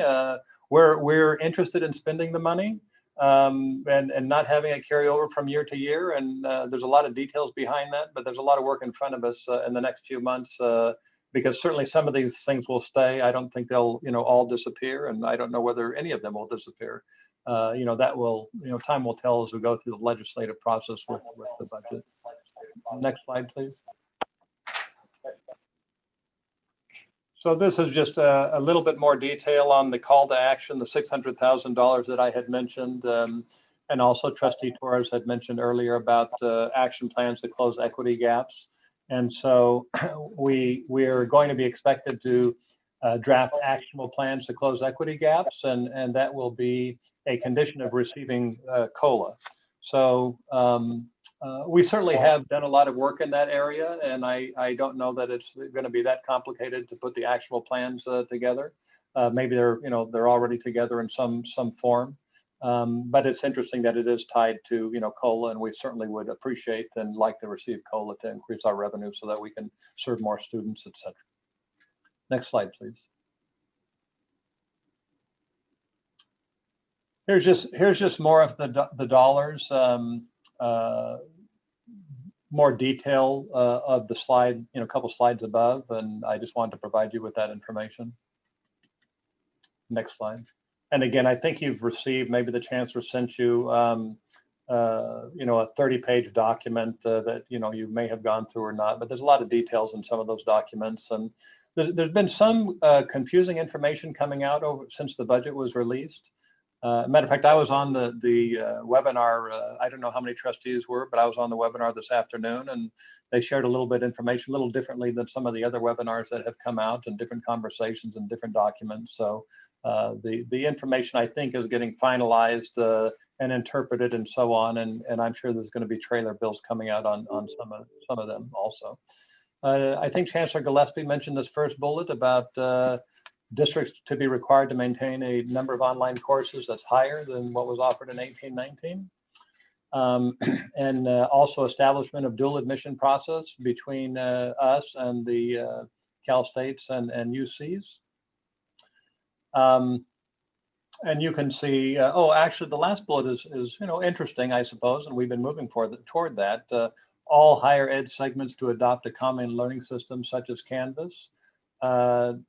There's been a lot of work done in the last 5 years to move us in the direction of having all of higher ed utilize similar systems so that we can we can negotiate good pricing with vendors, and also so that we can talk to each other and see each other's data and so on. So there's a lot of work going on with that, including a cradle to work data system, which has a lot of folks on that committee from the proper agencies. I didn't bring that to show you, but it's pretty interesting, and a lot of good work being done there, which Governor Newsom started when he first came into office. This was not a new thing, but anyway, that would tie into at least having us better understand and how we can get more people through, because of course, the more educated we are as a society, the better we're off going to be, and the better off our economy is going to be also. Next slide, please. So pension cost, no further buy downs, but these are the rates. So you can see the PERS rate is going to go up in 21-22, and the CalSTRS rate, I think, is still being bought down. They're both being bought down, I believe, but here's what the rates are going to look like for next year. So even though there's a buy down, it's still going to cost us more money. It's just not going to cost us as much more money in our budgets. Next slide. And then here, what we've been talking about earlier. So this was the fourth stimulus package that came out, of the fourth federal stimulus package. I'll share a little details I don't have on the slide, but so for Moorpark College, the student aid portion is $2.5 million. Those student aid portion dollars are the dollars that we were obligated to provide directly to students under the CARES, Relief Act. And so this particular stimulus package, the Higher Education Emergency Relief Fund, requires that we provide at least the same amount of funding. We can do more, but it's at least the same amount. And so then you see the institutional portion. And as Trustee Chancellor mentioned earlier, when you add these up, it totals $28,764,198.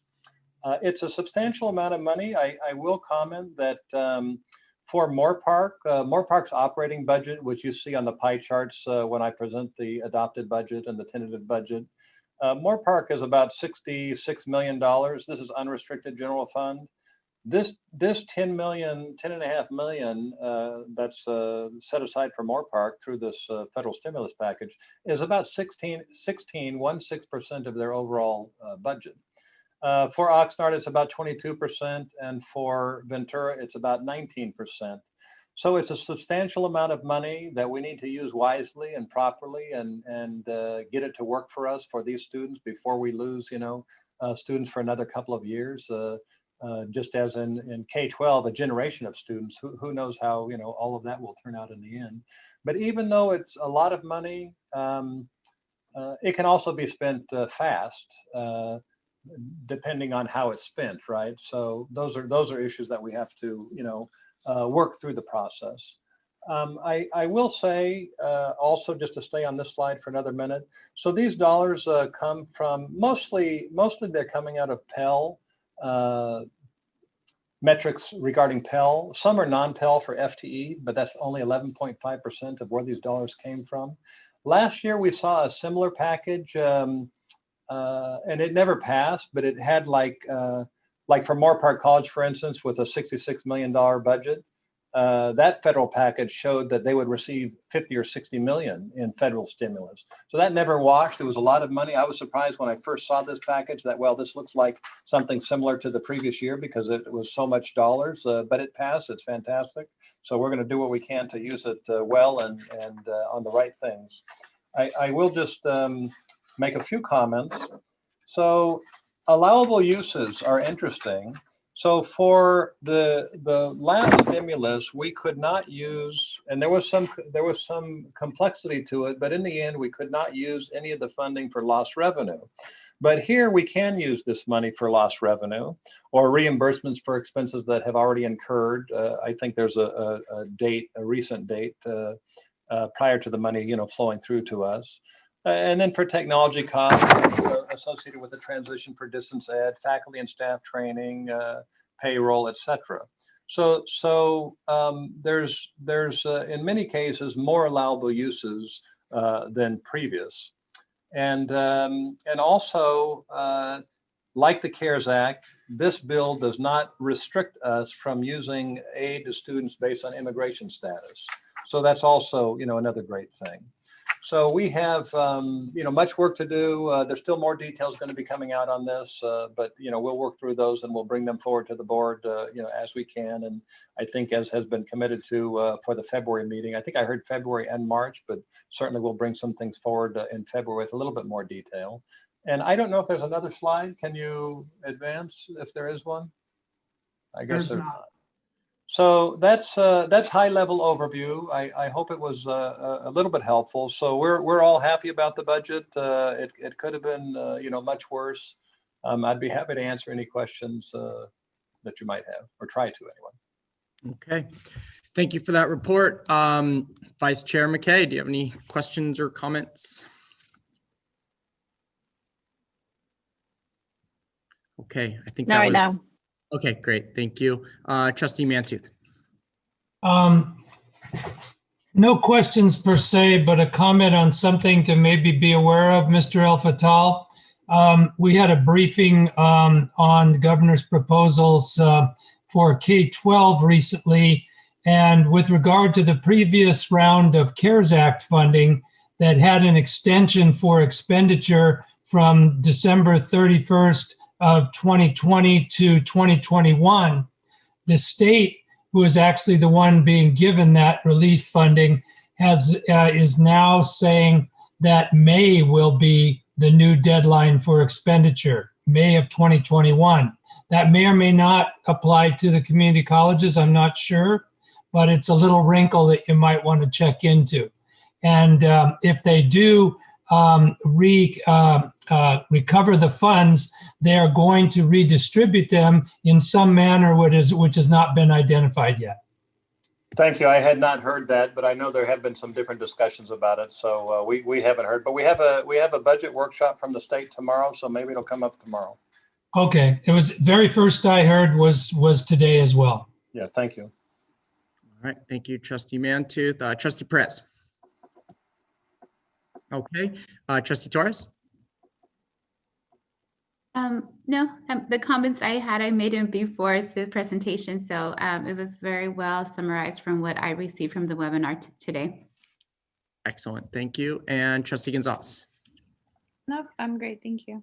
Okay, I'll keep it very brief. But my one question is, thank you for the report, but you stressed, Dr. El Fattal, there's some more flexibility with this new round of funding. I'm just curious, is it necessary because of that increased flexibility with what we're proposing on tonight's agenda with the MOUs to pull those resources from reserves? Could we in fact not do that and utilize funds from these federal stimulus dollars? I mean, so I guess that's my first question. Well, I suppose that's possible. I also, would say that money is fungible. So if it comes out of reserves, certainly it can, go into reserves in different ways, I suppose. But I suppose it's possible, but I would, when I say it's fungible, let me make a different comment. So you've heard me talk about the police services budget, and I'm going to be talking about that again in February.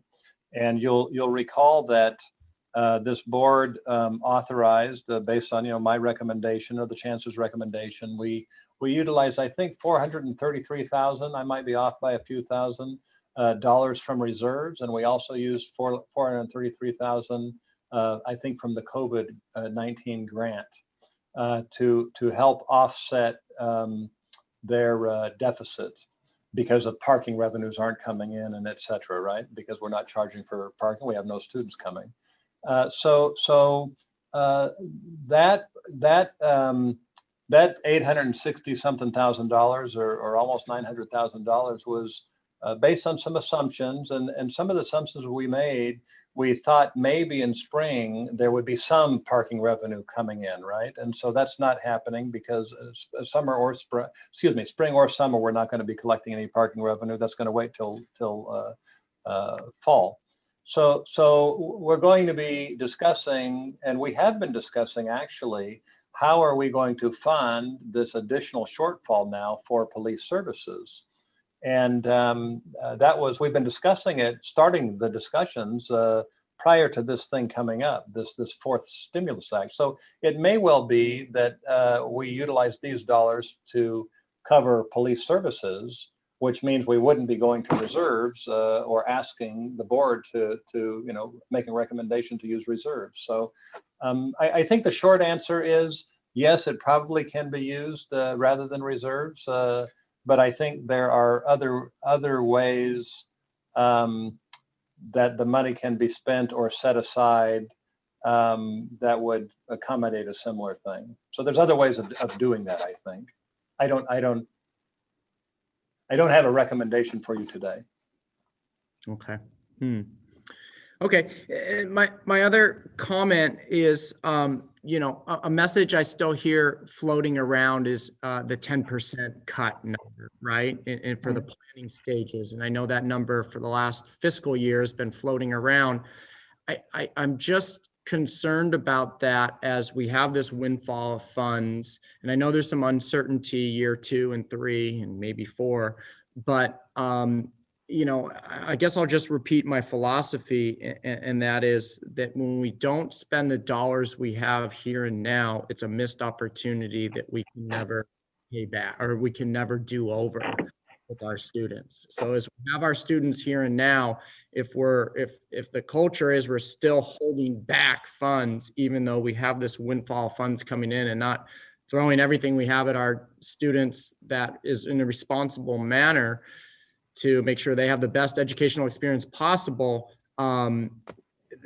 we just can't do that over. So, because I still hear that a lot, through all the different meetings and committees and preparation for these board meetings, that we're still kind of floating this 10% cut number around. So, but I'm happy to see that the budget, we're in a much better place than we were even 6 months ago. So. Oh, and if I may, so there has been planning around a 10% reduction or potential reduction, and the board is familiar with that and has asked for it in some ways about what are we going to cut, what possibly would we be cutting, etc. And so I think that it's good to plan. And I think from my perspective, what I have always communicated to folks is this is a planning issue. It's not going to happen. It may not happen, but we need to plan for it, right? And so it may be that this windfall gives us some additional time to plan and not implement, right now, because it looks good for next year. But I will say this also, and I had commented a little earlier in the beginning of this. It is a substantial amount of money. That's fantastic. we're happy to have it and utilize it for the reasons that you mentioned, Trustee Chancellor, and also other trustees have mentioned, and that the presidents and the chancellor and faculty we would like to do. However, the other side of that, discussion is, if, for instance, you decided to utilize it for more sections, for instance, and let's have sections at 10 students, for example, the money will be spent quickly. If those were the kinds of decisions, right? And so it's a balance always of what is available, because there's always, no matter how much the money is, it's always not enough, right, for all of us. And so I hope we don't have to make, budget reductions. I think we still need to continue some planning, on that. And I'll keep you informed as time goes on. So thank you for your comments. Okay. Trustee Torres. Thank you for bringing up those points. Those are really good points. I think our reserves is one of those areas that we want to keep as protected as we can, and we only use it when we don't have the resources coming from elsewhere. So we look into our reserves to be able to use that money to cover other expenses we have as a district. But thinking forward, now that we know that this money is here, there's no need to use from our reserves when we can allocate that money that's coming from the state, because looking forward, we want to keep our reserves in the future so we're able to maintain services for our students, instructional support services, which means having our staff, having classes, having classified be here for them. So I'm very protective of our reserves in terms of having them there for things that we need here for our district. And if we're able to get the resources and funding from the state, I think that's a way to go, particularly because they're giving us a lot. It's one-time money, but I just want to be very protective. The other thing I wanted to say is with the police department, it wasn't something that we authorized as a board. It was simply $2 million was asked of us. We gave $2 million back in March, and it was just an informational report. So I just wanted to make that clarification, because it was never the board saying this is the direction we want to spend it. It was. Excuse me, but I'm a little bit concerned with, we're getting off topic on talking about the police budget. Oh, no, and Dave, you brought it up, but that will be a specific agenda item coming up in February. Right, and that was the only comment I was going to make. Like many times, people will make clarifications on certain statements. I just wanted to just make that clarification on that particular statement, but I wasn't planning on going into a discussion because we'll have one in February. But I did want to state that I remember bringing to the board also about this infrastructure model we have in our reserves. Every time we over project expenses, for example, let's say utility bills, it goes automatically to Fund 113, I believe. And so now that money, although it's in the reserve, is tailored specifically for certain items, and we can no longer really use it for anything else unless the board decides that we want to take from 113 and use it for other things. So I just feel like now that we have this money that came to us, and what's going to be coming to us today specifically to address things with COVID, to address areas of our staff, both faculty and classified, I think it falls within the items that the CARES Act is going to be funding. So I'm interested in knowing if the board is interested in having a discussion based on where this money is going to be pulled for the MOUs that are going to be coming forward to us today. Because now I think that happens at the item.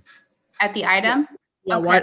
Why don't we transition, because we're at that point, because I share those questions with you as well, and I think we need to lean on the expertise in the district to inform us of the options in regard. So on that note, let's go to 10.01, which is action to approve the revised MOU between Ventura County Community College District and the Ventura County Federation of College Teachers, AFT 1828. So Chancellor Gillespie.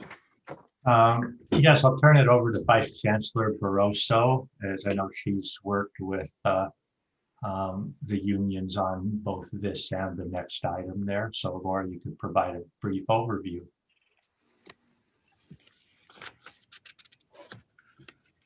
Oh, I wonder if Laura Barroso has lost her connection. She was having power issues. She texted me earlier. So I'll go ahead and talk. But anyway, I do want to thank Laura and working with Steve Hall and the others at AFT there in coming up with an extension to an existing MOU through now the end of June of this year. And that includes the distance ed training dollars, as well as paying for faculty mentors to support distance ed, and then a $500 special compensation to all faculty members there for pandemic related expenses. So that's presented to the board, and it does require a 2/3 vote because it is being paid out of reserves.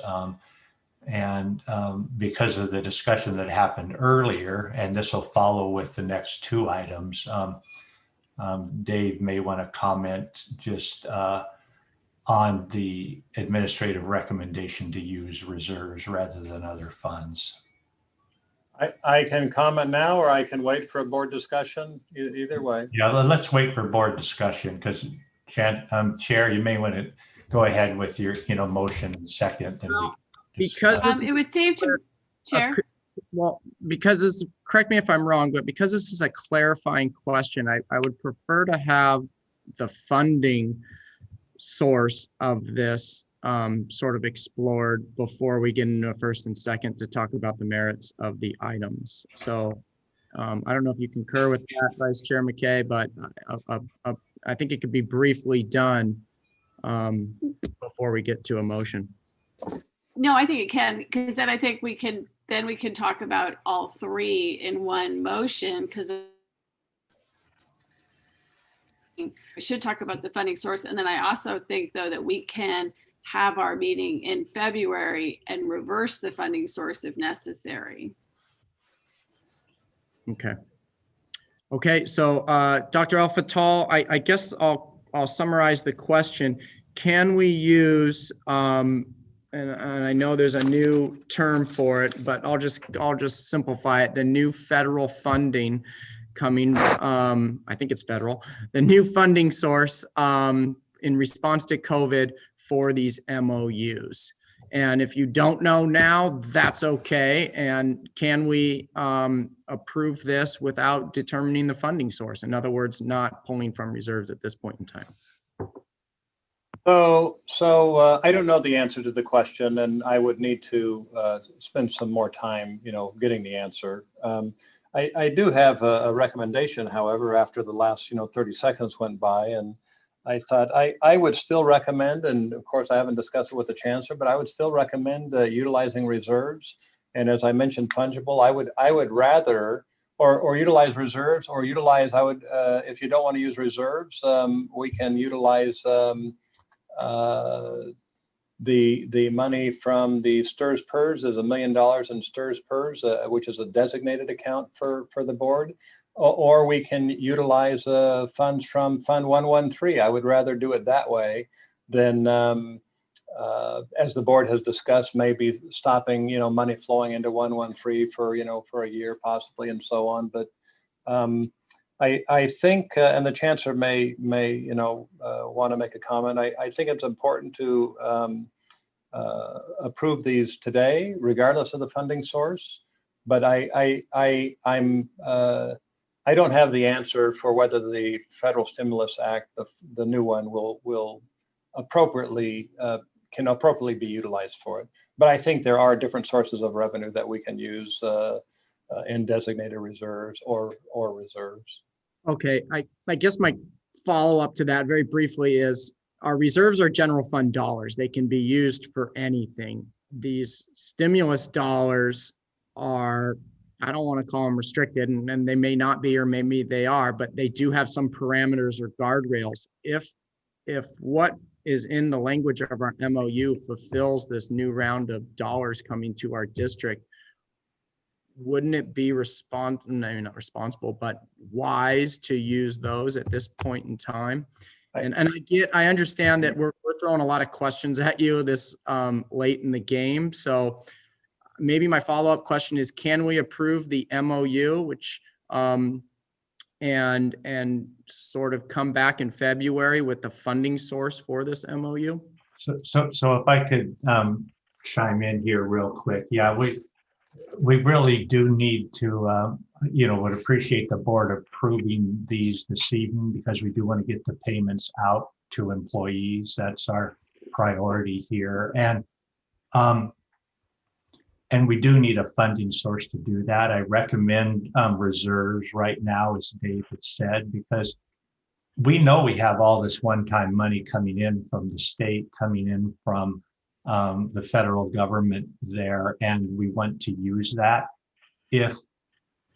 As we work with the colleges, they're going to be establishing their plans to use all of that money. And I'm not expecting that to be the issue, because we have a lot of needs there. So what I'd recommend this to come out of reserves. And if it turns out that we can use that money to pay this, we can always cover that expense then after the fact, I believe, and then we'd be fine. But otherwise, we just leave it at reserves, because then the colleges still have access for all that money to be using for students and the other COVID expenses.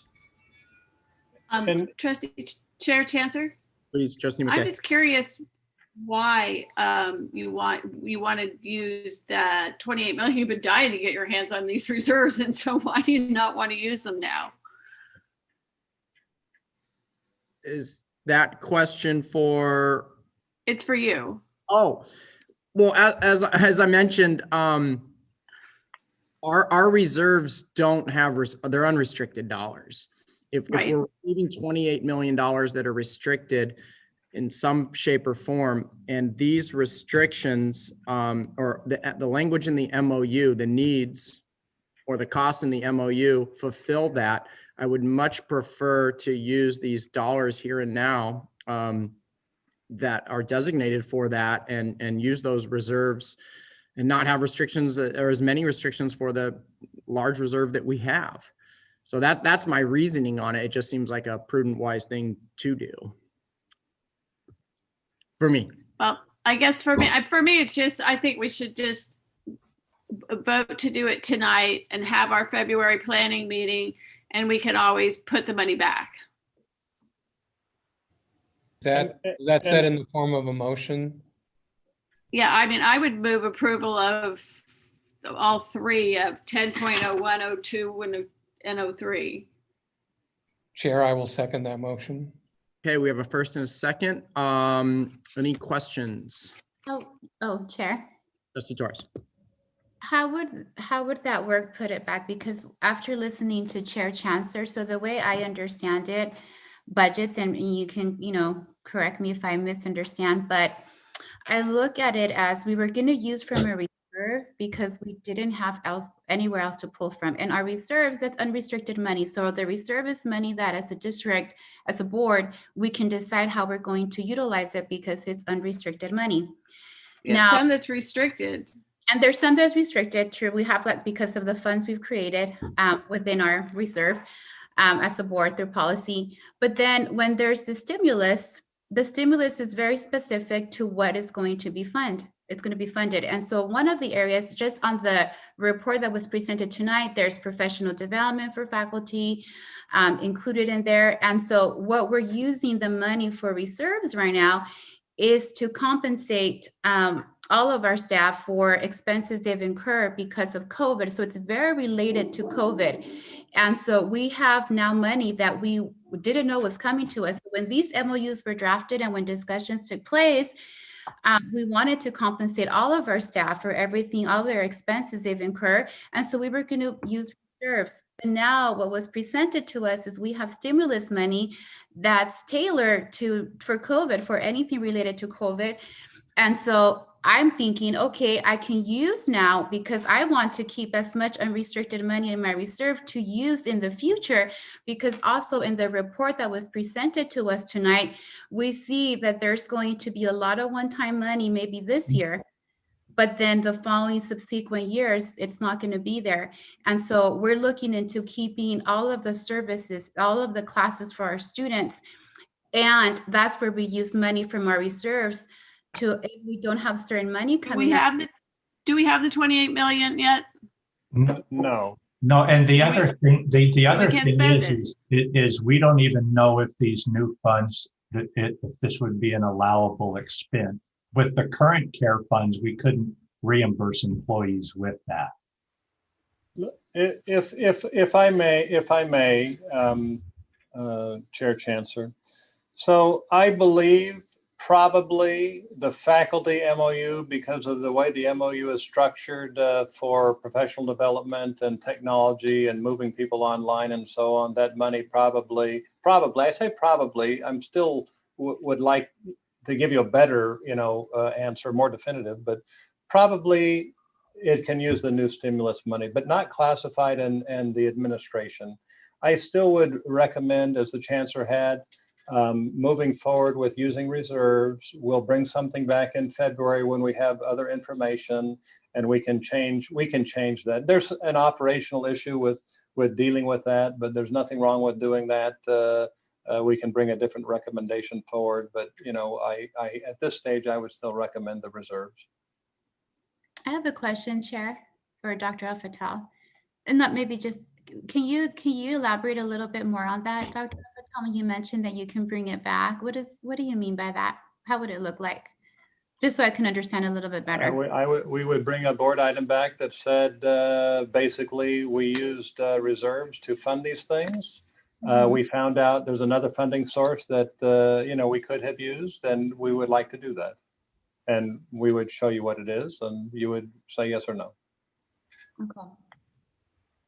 That's helpful to hear. Okay, we have a first and a second. If there are no further questions, Trustee Mantooth. Oh, I'm sorry, I'm doing a roll call vote. Trustee Mantooth. Aye. Okay, Trustee Perez. Aye. Okay, Trustee Torres. Yes. Okay, Vice Chair McKay. Yes. All right, I am aye as well, and Trustee Gonzalez. Yes. Okay, and it carries 6-0. All right, and just for clarification for the minutes, that was for 10.01, 10.02, and 10.03. Is that correct? Yes, Correct. thank you. Okay, thank you very much. Okay, great. That's going to take us to 10.04. Chancellor Gillespie. Yeah, I think Laura Barroso's back on now, and she can provide the overview. Thank you, Chancellor Gillespie. So just as a brief reminder of where we are with this particular item, we currently have a personal commissioner who is serving as the board appointed commissioner. His tenure ended 12 of 2020. And so at this time, we have opened a recruitment. We have numerous folks who have applied. The recruitment closed on November 18th. I'm sorry, on January 18th. And so at this point, what I have before you is a discussion item to select board members who will review the applications along with me. And from there, make a selection of those who should continue in the process for the selection of the board appointed commissioner. The plan at this point is to tentatively schedule a meeting the week of February 1st to review those applications. And at that point, we will then invite the selected candidates to an interview in open session with the board at the February meeting. Okay, thank you for that. So just for clarification, you're looking for 2 trustees, the appointment of 2 trustees for the week of February 1st to paper screen and make a recommendation for the full board. Correct. Okay, great. I didn't hear who it was. That Trustee Torres? Yes, I thought Trustee Mantooth and myself volunteer to do this in last meeting. So I just wanted, I was trying Yeah, to get I totally recall that as well. And I was just confirming, we were just confirming because it wasn't solidified. So I wanted to make sure we're all on the same page. And if Trustee Mantooth and Trustee Torres are still on board and have flexibility in the week of February 1st, I'm hopeful you two can serve on that committee. Chair Chancellor, that was my recollection as well. And I would be honored and pleased to participate with Trustee Torres. However, with one caveat. February 1st is a very full day for me, so as long as it's not the actual 1st of February, I am available the rest of that week to do the screening. Excellent, thank you. And Trustee Torres, are you still available? Excellent, okay, great. Then I'm sure the Chancellor and Ms. Barroso and Trustee Mantooth and Trustee Torres can align their calendars and make some Personnel Commission magic happen. Okay. Chair, do we have this as an action item, or do we have to vote on this? Yes. It sounds like we do. Okay, so is there a first and a second for the appointment? Get on the right page here. Chair Chancellor, actually, this shows that the Yeah, it doesn't require a vote. I mean, Yeah, it's just weird. It says action discussion, so I couldn't figure it out. yeah, it doesn't require a vote. Okay. Excellent. Okay, so 10.05, action to approve sabbatical leave recommendations for 2021, 2022 per the agreement with the district and AFT 1828. Chancellor Gillespie. I move approval of 10.05, the sabbatical leave recommendations. I second. All right, all right. Any questions? No, just a comment. I'm looking forward to maybe there's an opportunity to hear how things go. I know a lot of them are doing work with online and our students, so it was really nice to read all of the different projects and work that's being done. Excellent. Okay. We have a first and a second and a roll call vote. Trustee Perez. Aye. Okay. Trustee Mantooth. Aye. Trustee Torres. Yes. Vice Chair McKay. Yes. Okay. And I am also yes. And Trustee Gonzalez. Yes. Okay, great. Carries 6-0. Thank you very much. Flipping pages, 10.06, action to, whoa, never mind. That is taken out. I should have ripped it out. Okay, that takes us to 11.01, action to approve new courses, programs, revised non-credit courses, and top code changes at Moore Park College. Chancellor Gillespie. We'd answer any questions the board may have for any of the curricular items in 1101 through 3. Otherwise, they're presented for your action. I'll move approval of 1101 through 1103.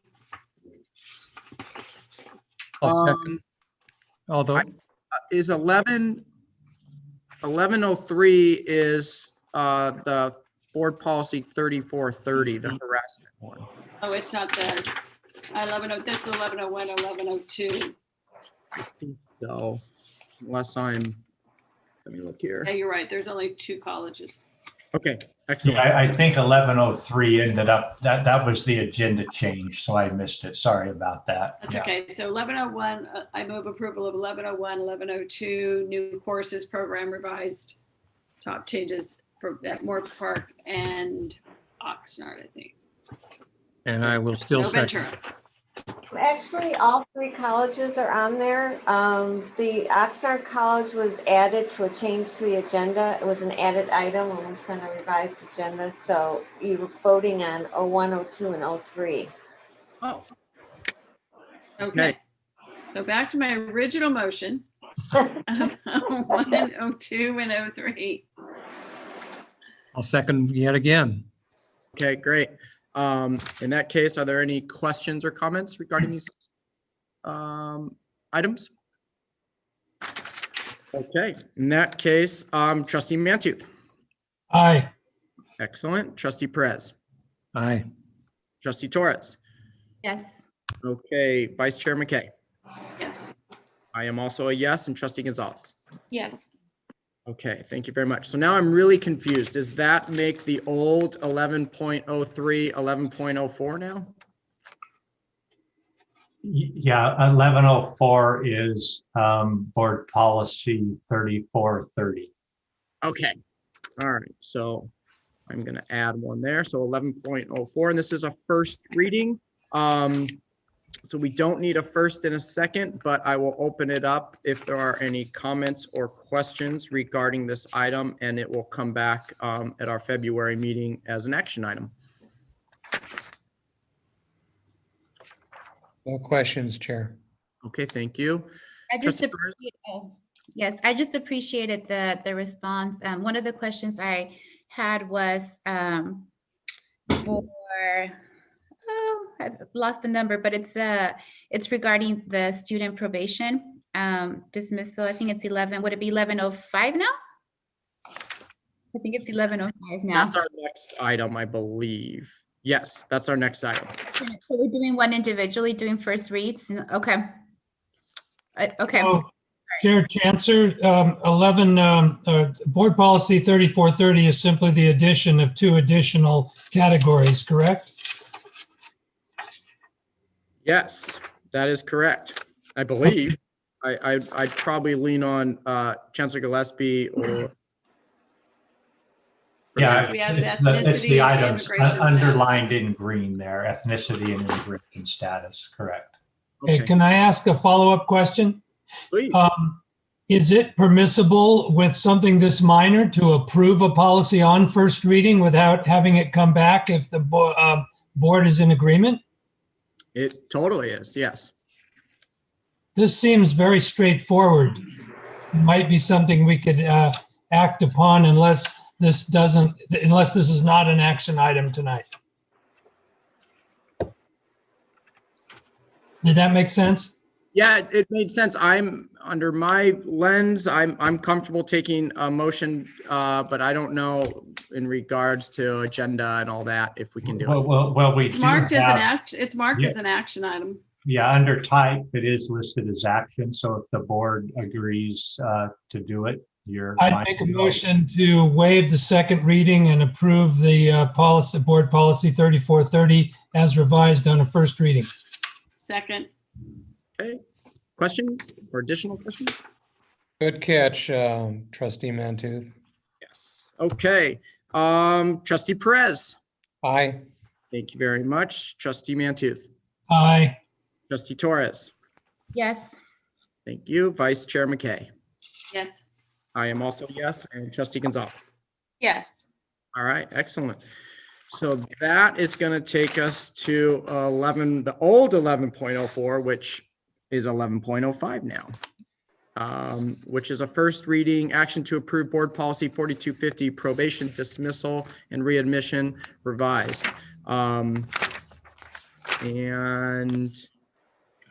is there a first and a second? And then we can open it up for, this is a first reading. So actually, no, if there are any questions or input for this one does have, I think, a bit more changes, but not much. Not really. They're fairly, Pretty minor. yeah. Guys, just changing, adding a few terms, units per courses, and clarifying a GPA and wording on 50% or less rather than less than 50%. Got it.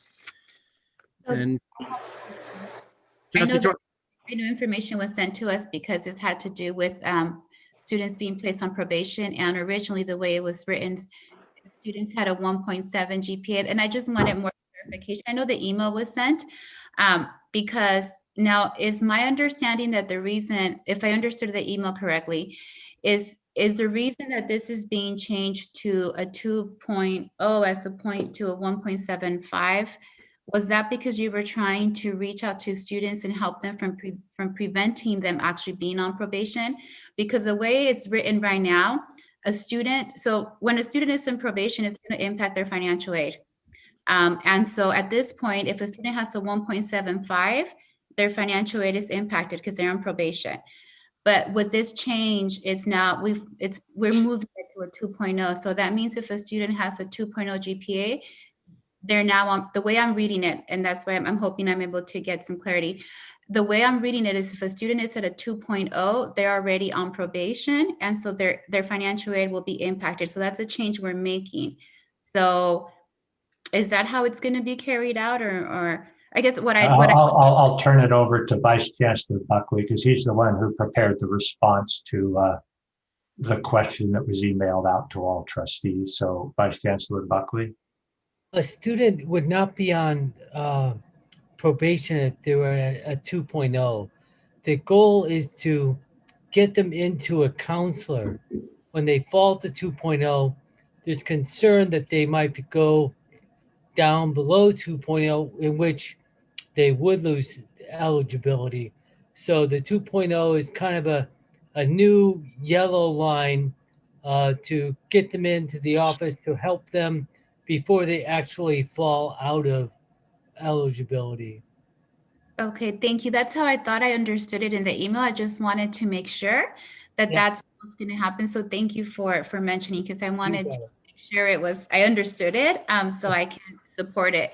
But thank you for doing that, because we definitely want to catch them before they actually lose their financial aid, because it's really important. So thank you very much, because this is very thinking forward, especially with the enrollment strategies, to try to get to our students as soon as we can before they start feeling the impacts of their financial aid. So, okay, thank you. You're welcome. In that case, would you like to keep this as a first read or take action on this tonight? I think we could. I'm prepared to make a motion tonight. It's again fairly minor changes with the explanation. Great. I think I agree based upon the explanation and the question that Trustee Torres posed. It makes things more proactive. It comes down more favorably for the students. Excellent. Okay. In that case, we have was that a second, Trustee Manteuth? Of course. All right, cool. We have a first and a second. Any further questions or comments? Okay, in that case, Trustee Torres. Yes. All right, excellent. Trustee Perez. Yes. Trustee Manteuth. Aye. Okay, and Vice Chair McKay. Yes. I am also aye, and Trustee Gonzalez. Yes. Okay, excellent. That takes us to 11.05, which I believe is now 11.06. And student conduct, sorry, board policy 5500. Chancellor Gillespie. Okay. Yeah, so Larry, I'll turn it over to you with regards to the changes here. The revisions are would appear in the CCLC guidance. The strikeouts that appear and recommended new language, but it simply is with their new guidance. Nothing procedurally different for us. Okay. Oh, I'm sorry. Do we have a first and a second, or was this going to be? You know what? We're at 9:43, so I'm just going to open it up for this one for some brief questions, if there are any, or comments, and then this one will be a first read, and we'll bring this back for an action item at the next meeting because we still have some unfinished business to do. Are there any questions regarding this item before I ask mine?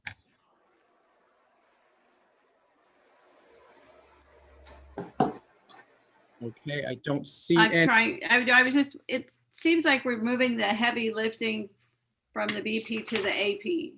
Is that true? That was my question too. Yeah, that's fair. And was that a CCLC recommendation, or is that a VCCCD recommendation or action? No, DTRWSS simply recommended removing the list, which are the procedures, and replacing it with the new league guidance. I mean, it makes sense to me that it goes to the AP. I just wanted to know if there was a reason that was stated for it. Yeah,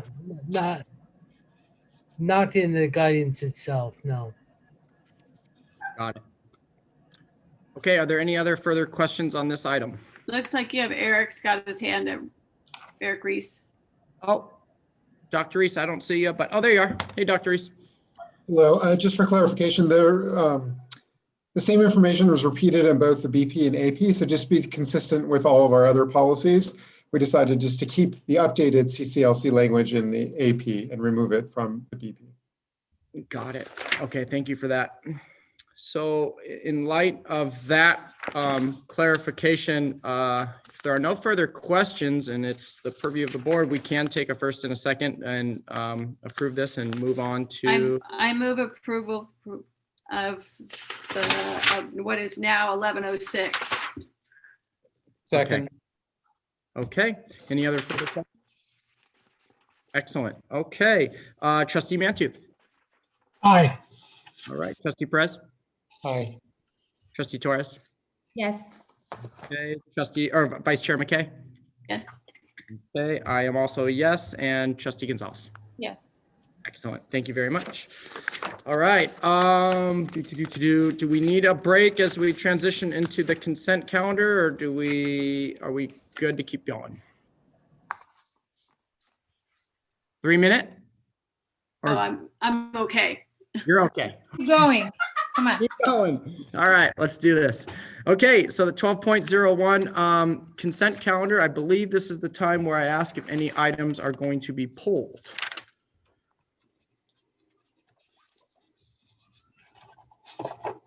I have none. Okay, Trustee Perez. I have none. Okay, Trustee Torres. Have none. Okay. Trustee Mantooth. None. Okay, and Trustee Trustee Gonzalez. Okay. No, I don't have any. Okay, cool. I also am okay with the consent calendar, so Move adoption of the consent calendar. all right, and second. Second. Okay, great. I'm gonna get all disheveled here. Any other? I don't think we need questions then, right? Since there was nothing pulled. No, it's consent. Yeah. Excellent. Okay, in that case, Trustee Mantooth. Aye. All right, Trustee Perez. Aye. Trustee Torres. Yes. Okay, Vice Chair McKay. Yes. Okay, myself, I'm yes, and Trustee Gonzalez. Yes. All right. So I believe that's going to take us all the way to 18.01. And I'm glad before the meeting, I apologized already, but we're going to postpone the information technology highlights report. We're not making it go away. We're just postponing it just because of the time. And that's going to take us to any board questions on college and district written reports. I would just say, for the respect of Mr. Watkins, to hold off on any questions on his report, just so he can have the time duly needed to actually report it out in our February meeting. So I'll open it up to trustees to ask any questions. Chair and Chancellor, I had submitted some questions on these various reports, and I think we got an email in response. I just wanted to make note of that for benefit of all those that submitted the written reports. So. And, okay, thank you very much. Let's see, Trustee Mantooth. I guess the only thing I would say is I realize that the oral presentations being eliminated are intended to shorten the meetings up, but I want us to always preserve the ability to ask those kinds of questions that Trustee Perez alluded to, so that we can gain more knowledge and information, because it's very, very valuable, because this is right at the heart of the system. Totally agree. Thank you. And Chair, if I may make an additional comment, I'm sorry. Of course. It's just piggybacking on what Trustee Mantooth just mentioned. I want to acknowledge the public comment that we did receive regarding this new procedure. And I would like to think that with any decision we make, we can always revisit. And one comment that I had made in a previous meeting, I see the value of these reports being orally presented. They give insight into agenda items, later agenda items that come before us. So it puts those agenda items in perspective. And so, it was helpful to have the written reports to refer back to some of the agenda items tonight, but let's just keep that in mind that this is we're trying out these new procedures, which are seeking to be efficient, but as somebody mentioned earlier in the evening, not at the sacrifice of adequate discussion and participation. Okay, duly noted. Thank you for that. Trustee or Vice Chair McKay? I appreciated the written report. The Caring Campus background was robust to read, but I did appreciate having it. And thanks, Dr. Hopkins. Okay, excellent. Trustee Torres. I always enjoy reading the reports, and I also really liked the cares from Ventura College, and just to see just the work that went into it, to be very intentional, very specific, very inclusive, how to just make all of the students, everyone feel appreciated and feel welcome, and just basically that they're cared for. So it was really nice to be able to see that work. It was great to see some of the reports from the Senate, and especially where they're going with social justice and the ethnic studies program requirement, and just knowing all of the work that was already being done within our colleges and how much they're doing. I'm always so touched and so impressed and so honored to see the great work that's happening within our colleges. I read Julia's introduction letter from Moore College, and when you said, I don't know if Julius is still here, but one of his statements was, we can never go back to our new normal, and it touches on where we are now and where we're going because of everything, the movements. It talks about now where we are moving forward, and it goes more than just a pandemic. The pandemic, all it did was just highlight the inequities that have always been there. And so now it makes us to be more specific and focused. So I really appreciated the introductions from the presidents introducing what's happening at their colleges. And I'm hoping maybe there is opportunity moving forward in some certain months to have some of the colleges just to share a little bit more with the work that we're moving forward, especially with ethnic studies, the money that's coming in, and it would be helpful as we move along. Excellent. Okay. Trustee Gonzalez, I can't remember if I already asked if you had any questions. No, it's okay. I really don't. I just I like where our heads are when it comes to this whole COVID and trying to figure out what's best for our students and everybody to come back to school. So I'm happy with where we're going with this and the collaboration that we're all willing to put into and listen to each other. So yeah. Excellent. Okay. And one thing I saw in the Moore Park College Academic Senate report, it was, and I've seen this a few times, it's reference to the compressed calendar. And I may have just forgotten, but I can't recall any formal update to the board on the compressed calendar, like where we are with that conversation or timeline. And I may have missed that. Trustee McKay, I see you're unmuted. I was just gonna say, it's been a while since we've talked about it. Okay, so I'm kind of jumping ahead on trustee reports for later, but that's just a question I have, and it seems I read that often, it's referred to, and it seems there's a lot of conversations going about that, but it'd be great to get an update. Okay, I didn't skip anybody, did I? On any questions on the written reports? I will say thank you for everyone that submitted a written report. They're really helpful, and that's going to bring us to 19.01, which is trustee reports. Student trustee Gonzalez, we heard from your report, I believe, right? So we're good there. Okay, cool. Vice Chair McKay. I just want to thank President Sanchez for inviting me to his leadership class with his sister and son last week. That was always fun. I love to speak to those students. And then the rest of the week is effective trustee workshop week. That means you're busy, I'll see right? you. Yes, it does mean I'm busy. Okay, excellent. Thank you for that. Trustee Mantooth. Two things. Number one, I appreciated the recent study session on January 9th.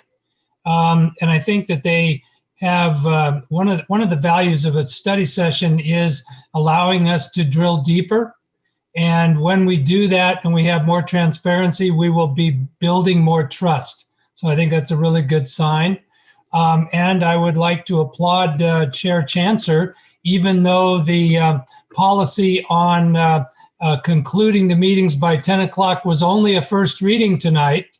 It looks like you're going to affect something very close to that. But I also respect greatly Trustee Torres' comment about not stifling the dialogue that we may need. And if we do need to extend a meeting, then we'll stay up a little bit later if it's something that is timely and we need to deal with at that time. So thank you. Thank you for those comments. Okay. Trustee Perez. Nothing to report, actually. Thank you. Okay, excellent. Thanks. Trustee Torres.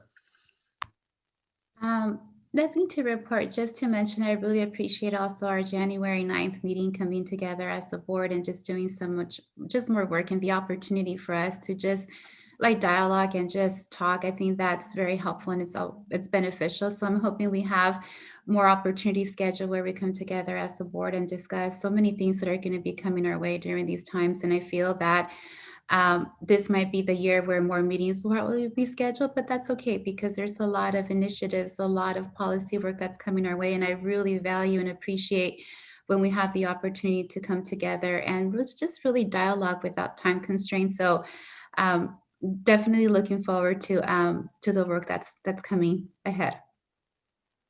Okay, thank you for that. My report, it's kind of a business report here because I got a 3 to-do list items on it. One is the board evaluation. I was informed needs a committee or representation of 2 trustees to be on that committee, and hopefully can review some of the policy or procedure work that's entailed there, and then of course be part of the board evaluation and making sure we fulfill those obligations. So if there's an interest from my colleagues on the board, I'm happy to fulfill that interest. It's not a fun project, as you have heard, but I'm happy to continue on with it. All right, there's one. What does it entail? Is this, what exactly do you do? Just so I can We get a review our self-evaluation questions and our 360 question. We made a lot of changes to it last year, so I don't suspect there's a lot of change. Okay. I can volunteer to be part on the board evaluation. If there isn't we can double dip a meeting and do it. I know. And board evaluation meeting. We're just in everything. So you're right. We can just hold a long meeting and just schedule it. And that's a good idea. Excellent. Okay. The second item, actually the second of third, is the Ventura County Regional Energy Alliance. And that, I believe, we're looking for 1 trustee to serve on that committee. And if it's all right with my colleagues on the board, I'd like to serve this year on that committee. I believe Trustee Perez, you served last 2, 3 years, or maybe something. Yeah. Okay, so we'll take care of that one. And then we have final interviews for the Moore Park College president coming up. And our board policy right now stands, or past practice is 2 trustees are appointed from the chair to serve there. And I'll take an interest, but before I do that, I would just like to emphasize, I think there's an importance to allowing trustees that have never served in that role, being on a final interview, to have an opportunity to serve, because I think it's a great thing that these don't come up very often. I think that says a lot. So if there are trustees that have not served in this role, I think it would be fitting to see to have them serve in this job, so to speak. So I was fortunate enough to serve with Trustee McKay for the Ventura College president final interviews. So I'm happy to open it up if there's any interest.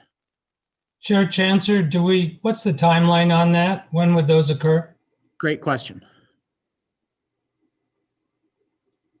Chancellor Gillespie? Laura Barroso, do you know where we're at in the process? Is the committee going to be meeting in the next few weeks? Oh, you're muted there. Sorry.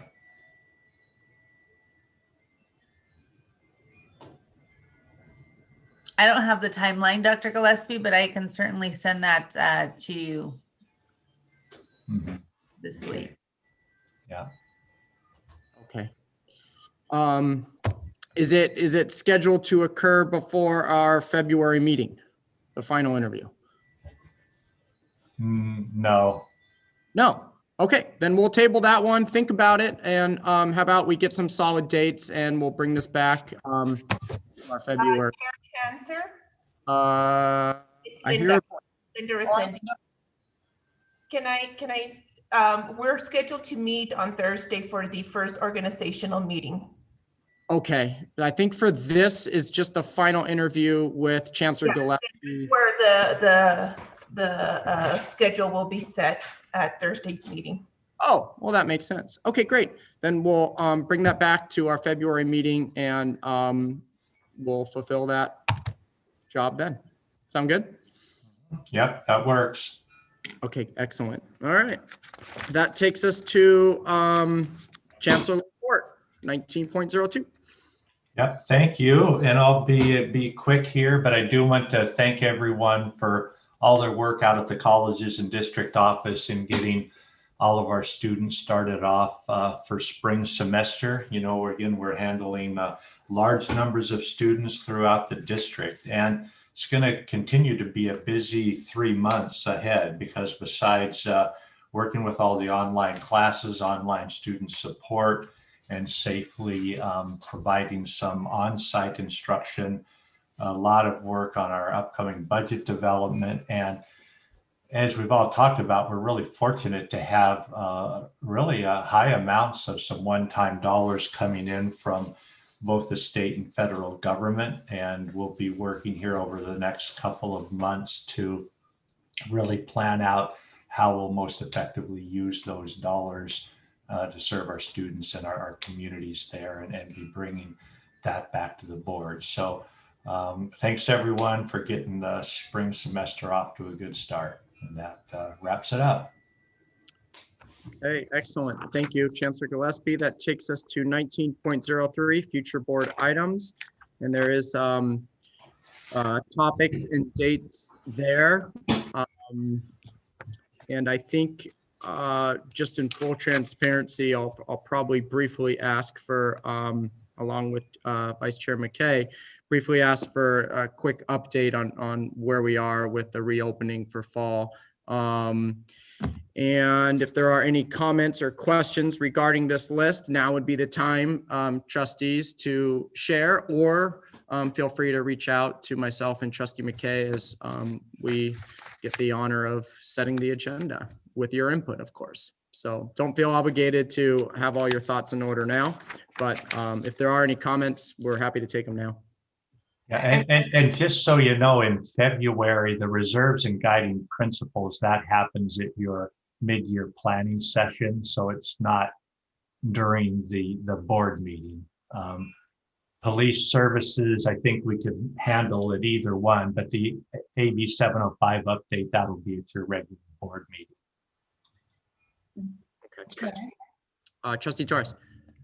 The CBT recommendation implementation schedule for May, I'm wondering if we need to revisit that sooner. I remember clearly that during that time when the presentation took place, I mentioned about morality being low within our district.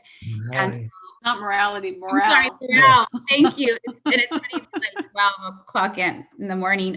Morale being low within the district. And so I'm wondering now, as we're doing a lot of our work and coming together during these times, if we should look at this sooner just to revisit again, because I think it was almost a year and a half when this was presented to us when we first saw the report.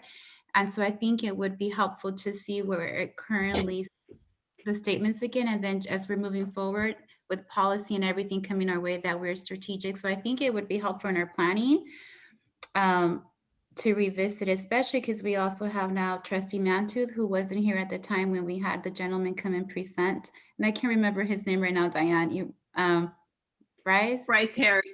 Bryce Harris. He's the former state chancellor and a chancellor at Los Rios Community College District.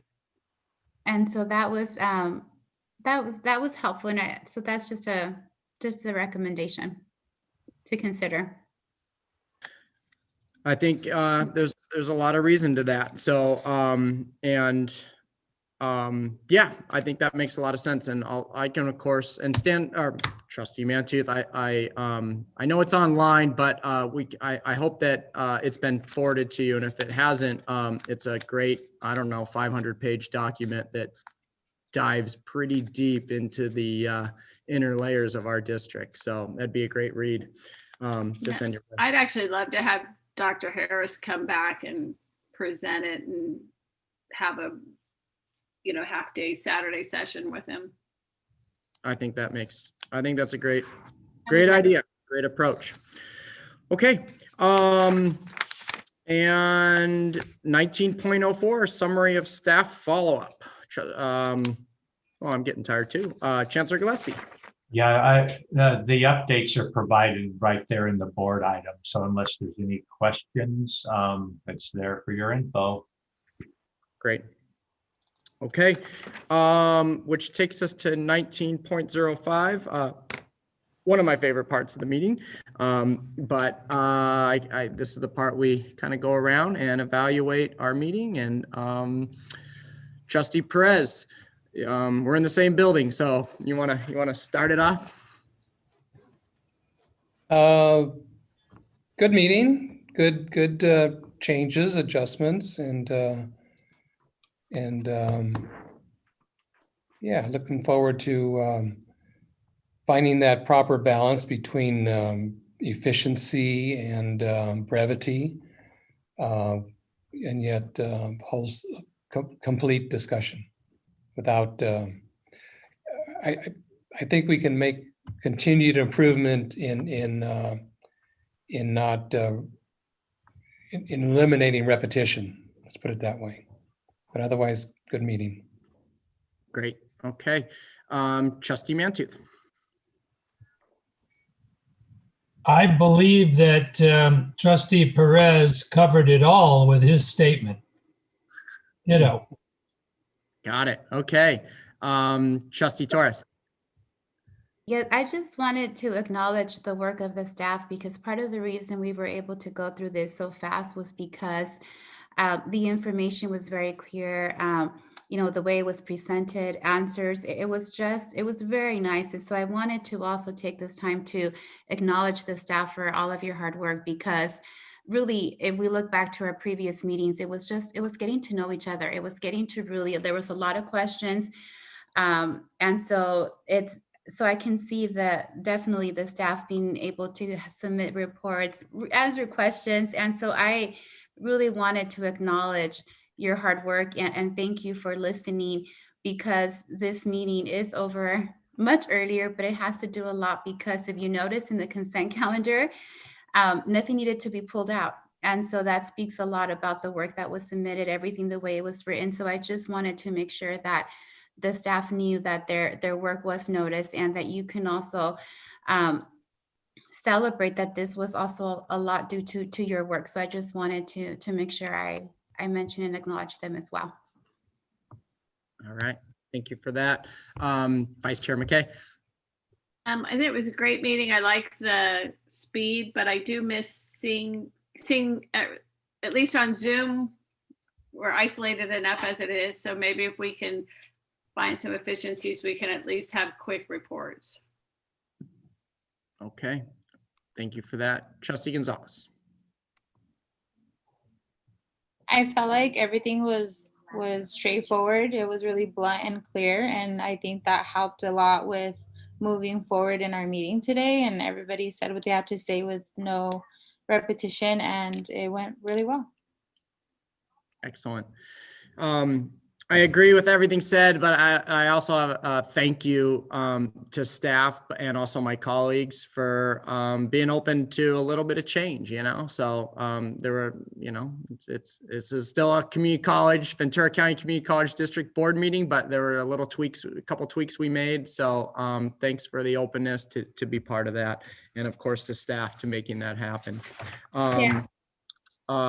Trustee Torres. I'm so sorry. I wanted to mention, I know that people don't have their cameras on because they were asked not to, but I also see value in people being present. I know if we were live, we would get to see them because we were in the room. And so I appreciate being able to see people because they're spending the time, they're here. And so I value people just seeing their faces.